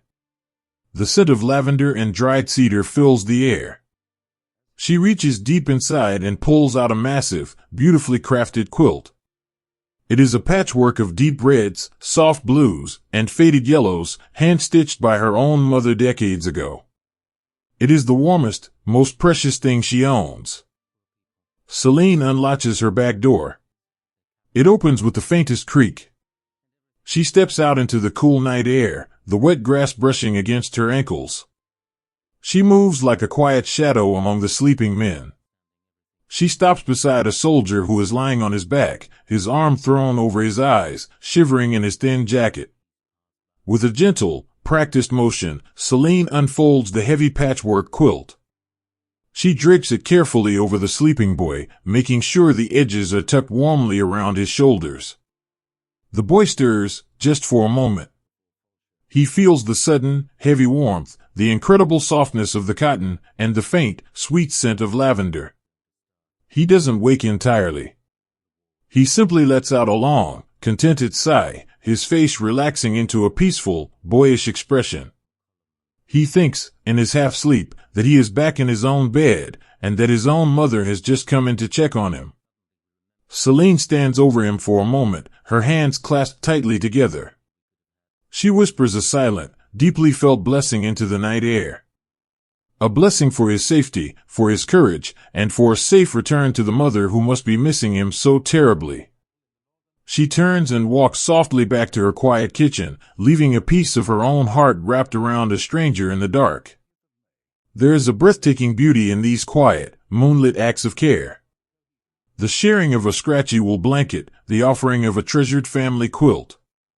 They are acts of weaving warmth into a world that has felt so terribly cold. They are the gentle, human stitches that bind our history together, ensuring that even in the darkest of nights, the light of compassion is never fully extinguished. Gathering these fragile threads, uncovering the quiet whispers of the past from beneath the heavy weight of time, is a delicate and slow process. It requires sifting through countless forgotten diaries, reading water-stained letters, and listening closely to the fading echoes of those who lived it. It is a labor of profound love, but it takes an immense amount of massive research and time to craft these stories and bring them safely to you. If you find comfort in these quiet moments, and if you would like to help keep the warmth of these memories alive, I would be so incredibly grateful if you might consider leaving a small tip, even just $1, on my Ko-Fi page to support this ongoing work. Your gentle support allows me to continue exploring these hidden corners of history and sharing their peace with you.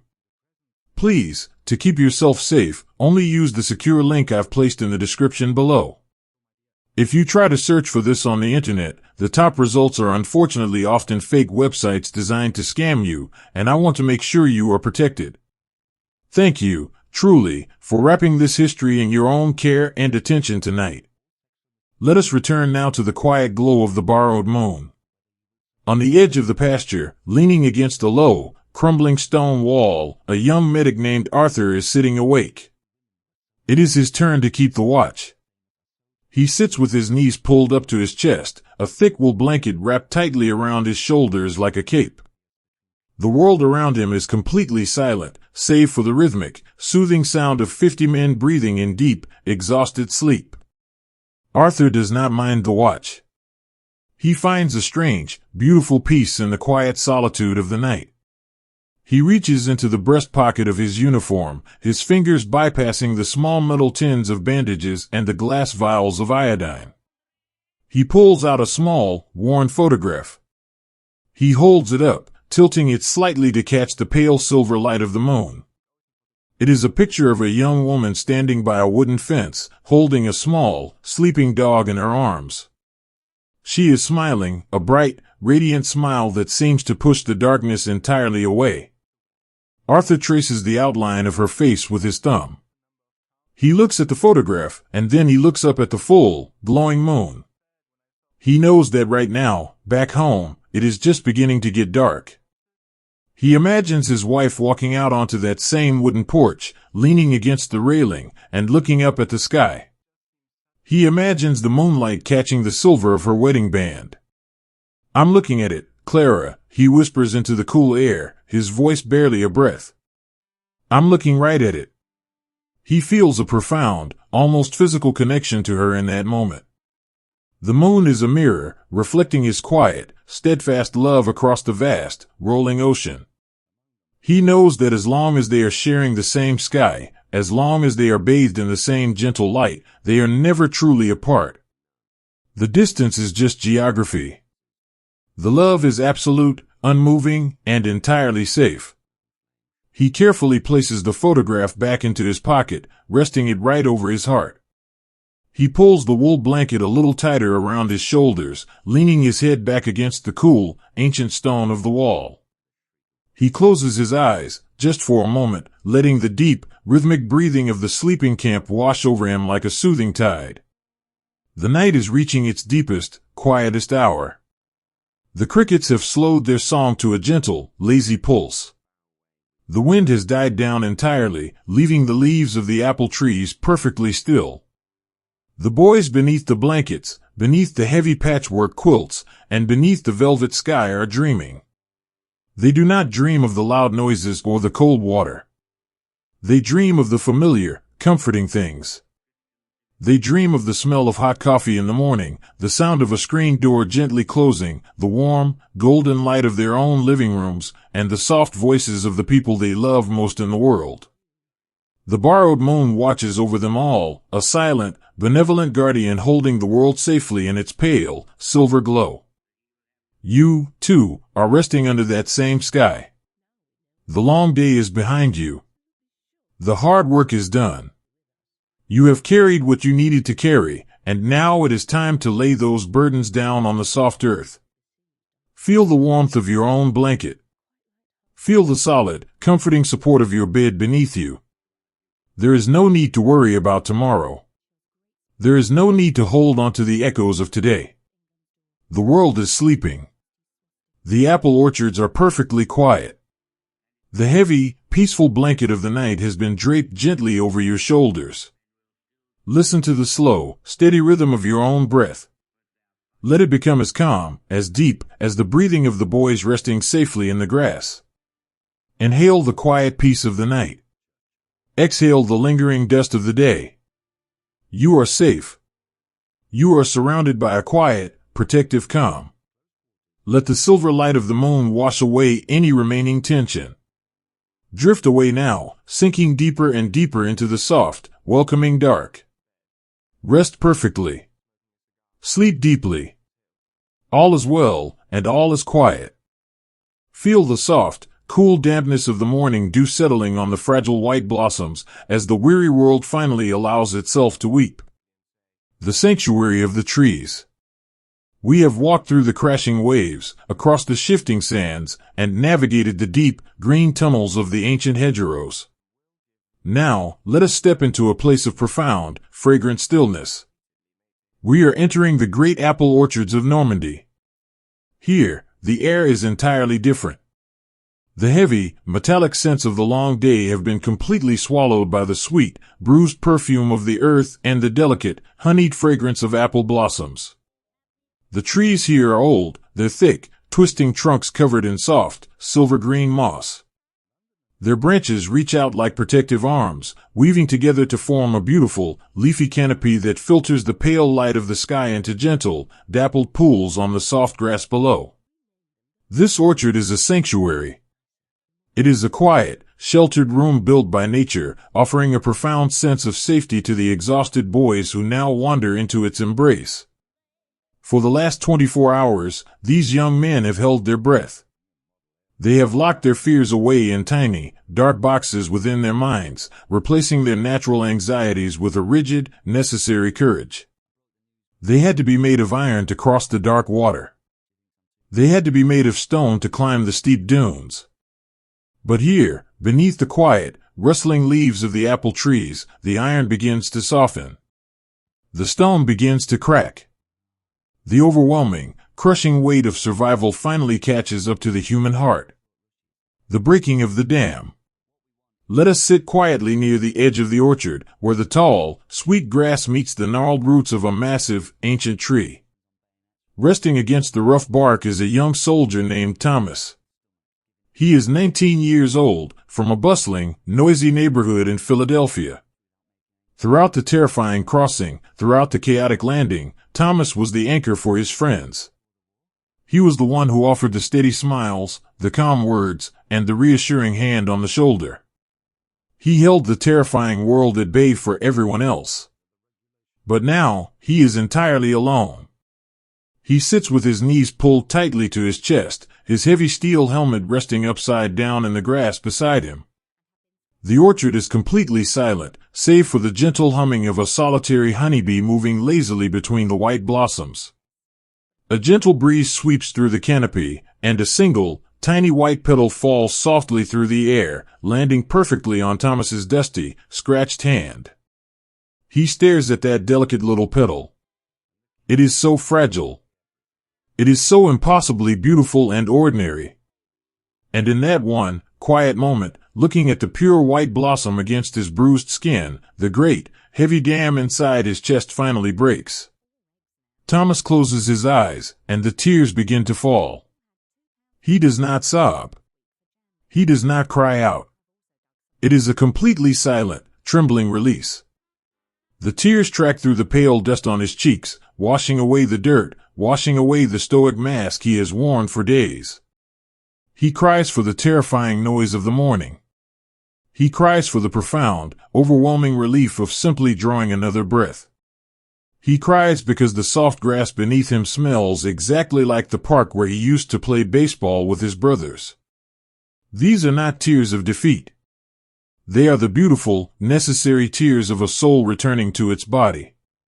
They are the quiet, healing waters that wash the war from a young man's heart. Thomas leans his head back against the solid, unmoving trunk of the apple tree, letting the silent tears flow until his chest feels light again, completely cradled by the quiet strength of the ancient wood. A cup of quiet grace. Just a few rows away, deeper into the shade of the orchard, another beautiful moment of silent understanding is unfolding. Walking slowly through the tall grass is an older gentleman.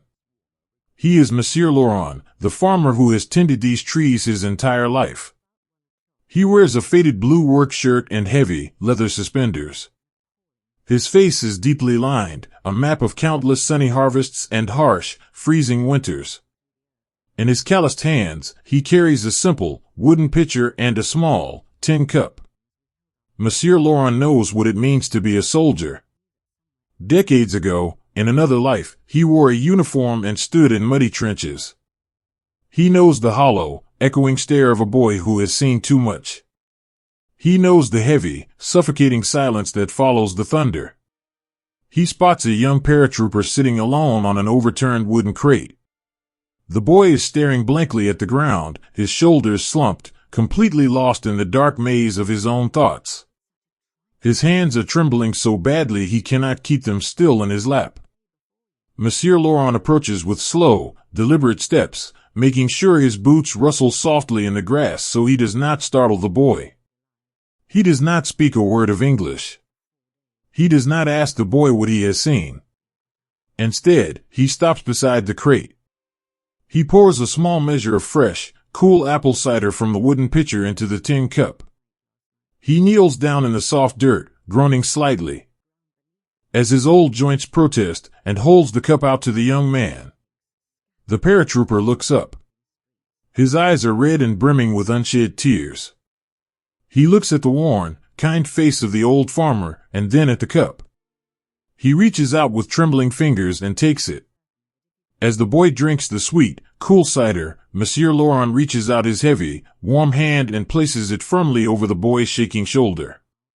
He gives it a slow, deeply reassuring squeeze. A single tear spills over the brim of the young soldier's eye, dropping softly into the dusty earth. Monsieur Laurent nods slowly. "I know," his quiet, steady eyes seem to say. "I know the weight you carry. You are safe here in my trees." It is a profound communion. Two strangers, separated by language, by generations, by an ocean, completely united in a silent, deeply human grief. The farmer stays there, his hand a steady, warm anchor, until the boy's trembling slowly fades away, replaced by the deep, enduring peace of the quiet orchard. The unvarnished truth. Beneath the sweeping branches of a different tree, we find a medic named David. He has spent the last 20 hours running toward the darkest shadows, using his gentle hands to mend the broken pieces of the world. Now, his hands are resting in his lap, stained with the soil and the profound sacrifices of the day. David is weeping. His tears are heavy and completely unfiltered, mourning the boys he could not save, mourning the innocents left behind on the gray sand. He is mourning the incredible, heavy cost of the quiet morning he is now sitting in. These moments of profound, unshielded vulnerability, the trembling shoulders, the silent tears, the raw, beautiful humanity of boys who were asked to be men overnight, these are the truest pieces of our history. Yet, so often, the rawest images and the most uncensored realities of their emotional journey are tucked away. They are deemed too intense, too heartbreakingly real for the polished pages of standard history books. If you feel a gentle calling to honor their story exactly as it was lived, to witness their unfiltered courage and hold their profound reality with deep reverence, there is a space where we keep that truth alive. I warmly invite you to join our Patreon community. There, you will find entirely free podcasts that explore these quiet, emotional stories in greater depth. You will also have access to raw, unblurred video sections that show the history just as they saw it, without the polite filters of time. There is also a small tip jar, should you feel moved to support the delicate, time-consuming work of preserving these fragile memories. Please, to keep yourself safe, only use the secure link I've placed in the description below. If you try to search for this on the internet, the top results are unfortunately often fake websites designed to scam you, and I want to make sure you are protected. It is my greatest honor to share these hidden, deeply human pieces of history with you, safely and with the utmost respect. The healing rain. Let us return to the quiet shade of the apple trees. As the afternoon slowly stretches toward the evening, the sky above the leafy canopy begins to change. The bright, golden sunlight softens, replaced by a cool, slate-gray blanket of clouds. The air grows incredibly still. Even the honeybees return to their hives, leaving the orchard in absolute, breathless silence. And then, it begins to rain. It is not a storm. It is a soft, warm, gentle shower. It falls with a slow, rhythmic whisper, the tiny drops pattering softly against the broad green leaves of the apple trees. The thick canopy acts as a vast, natural umbrella, keeping the boys sitting against the trunks perfectly dry, while the edges of the orchard drink in the cool water. The rain carries a deeply soothing, hypnotic sound. S-H-H-H-H, S-H-H-H-H. It sounds like the earth herself is whispering a lullaby. The rain washes the dust from the delicate white blossoms. It washes the pale chalk from the leaves of the hedgerows. And, in a beautiful, poetic way, it feels as though it is washing the sorrow from the air. Thomas, sitting against his tree, closes his eyes and listens to the gentle patter of the water. The tears have stopped falling. He feels incredibly light, as if a great, heavy stone has been lifted from his chest. The crying has cleansed him, leaving behind a profound, quiet emptiness that is slowly being filled by the soothing sound of the rain. Monsieur Laurent leaves his tin cup with the paratrooper and walks slowly back to his farmhouse, letting the warm rain wash over his withered face, offering a silent prayer of thanks for the boys who came from the sky. David, the medic, watches a single drop of water fall from an apple leaf and land in the center of his open palm. He rubs the clean water over his tired skin, taking a deep, slow breath of the fresh, rain-washed air. The world smells new again. It smells of wet earth, of clean leaves, and of the undeniable, enduring promise of tomorrow. Resting in the roots. The tears have been shed. The heavy, dark skies of the mind have opened up, released their rain, and finally cleared. Look at the boys now. They are leaning back against the strong, ancient roots of the apple trees. Their breathing has slowed, matching the steady, unending rhythm of the falling rain. The terrible tension of the day is completely gone, absorbed by the soft, forgiving earth of Normandy. You, too, have carried weights today. You have carried your own quiet worries, your own unspoken fears. But just like the boys in the orchard, you do not have to carry them forever. There is a time to hold strong, and there is a time to let the dam break. Imagine yourself sitting in that quiet, fragrant orchard. You are safely tucked beneath the sweeping branches of an ancient tree. The ground is soft and supportive. The air is warm and smells beautifully of sweet blossoms and fresh rain. Listen to the gentle, whispering sound of the water falling on the leaves. It is washing away the dust of your day. It is smoothing away the sharp edges of your thoughts. Let the tension melt from your shoulders. Let the quiet strength of the ancient tree support your back. You are safe here, hidden in the beautiful, leafy shadows. The tears have watered the earth, and now, it is time for rest. The orchard is completely peaceful. The rain is a soft, eternal lullaby. Breathe deeply. Let go of the day entirely. Sink down into the quiet, welcoming comfort of the dark, and let yourself drift into a beautiful, unbroken sleep. All is completely still. Listen to the slow, steady breathing of the ocean, a timeless, rolling rhythm that holds the deepest memories of the world. We have traveled a long way together tonight. We have walked through the damp, quiet camps of England, crossed the dark and restless channel, and rested beneath the ancient, sheltering apple trees of the Normandy countryside. Now, as the deepest part of the night settles over the earth, let us return one last time to the water's edge. Let us walk back down to the quiet, silver beaches, where this long, incredible day first began. The beach is entirely empty now. The vast fleets of iron ships have withdrawn into the deep, dark water, becoming nothing more than faint, silent shadows on the horizon.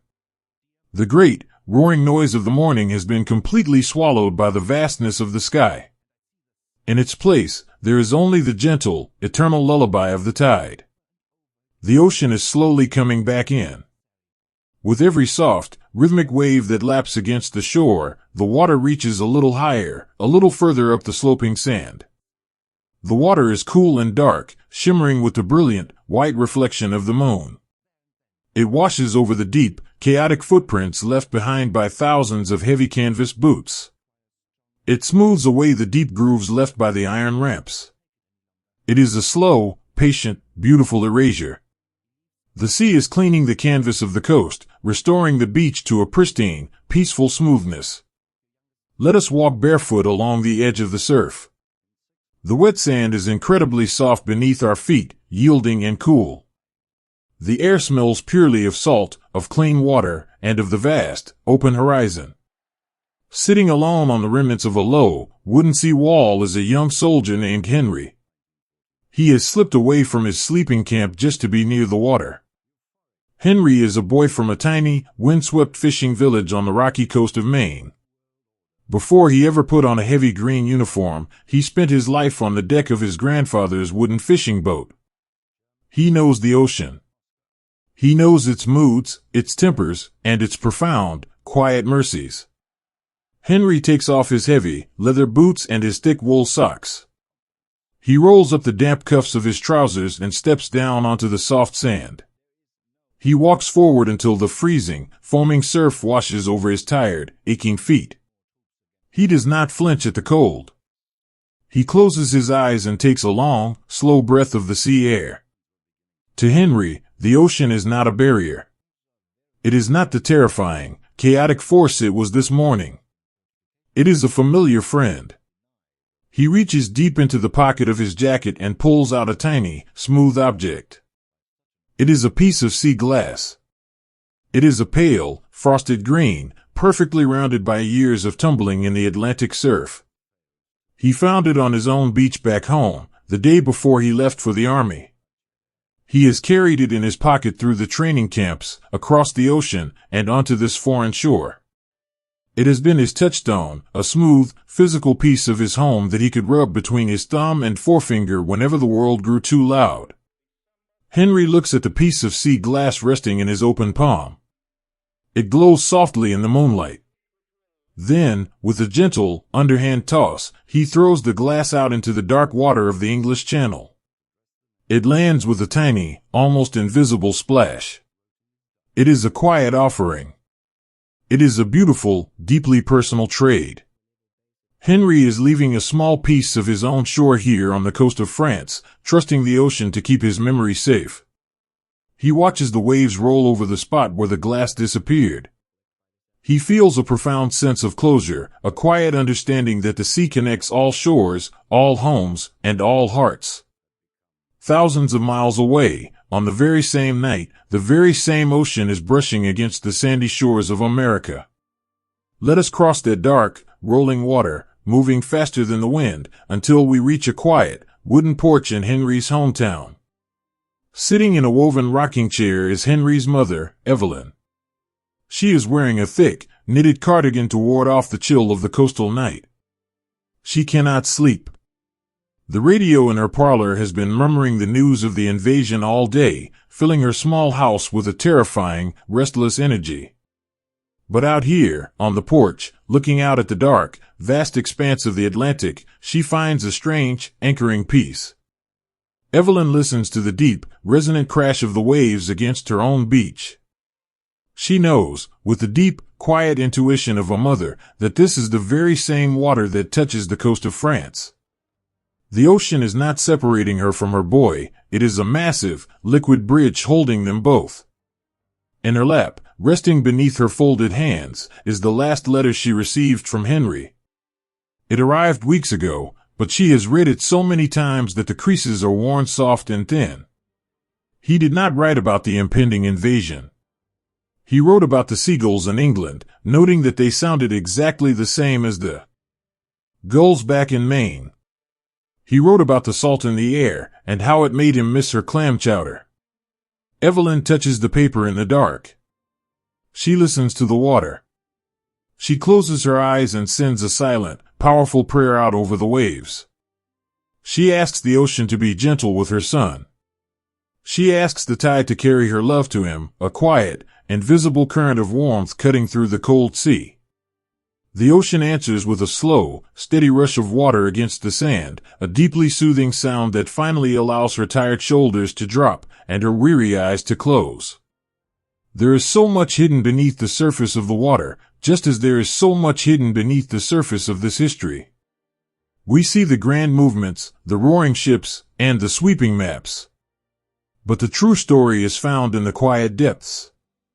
It is found in the mothers waiting on dark porches, and the boys throwing sea glass into the tide, and in the incredibly brave people who worked entirely in the shadows to bring the world back to the light.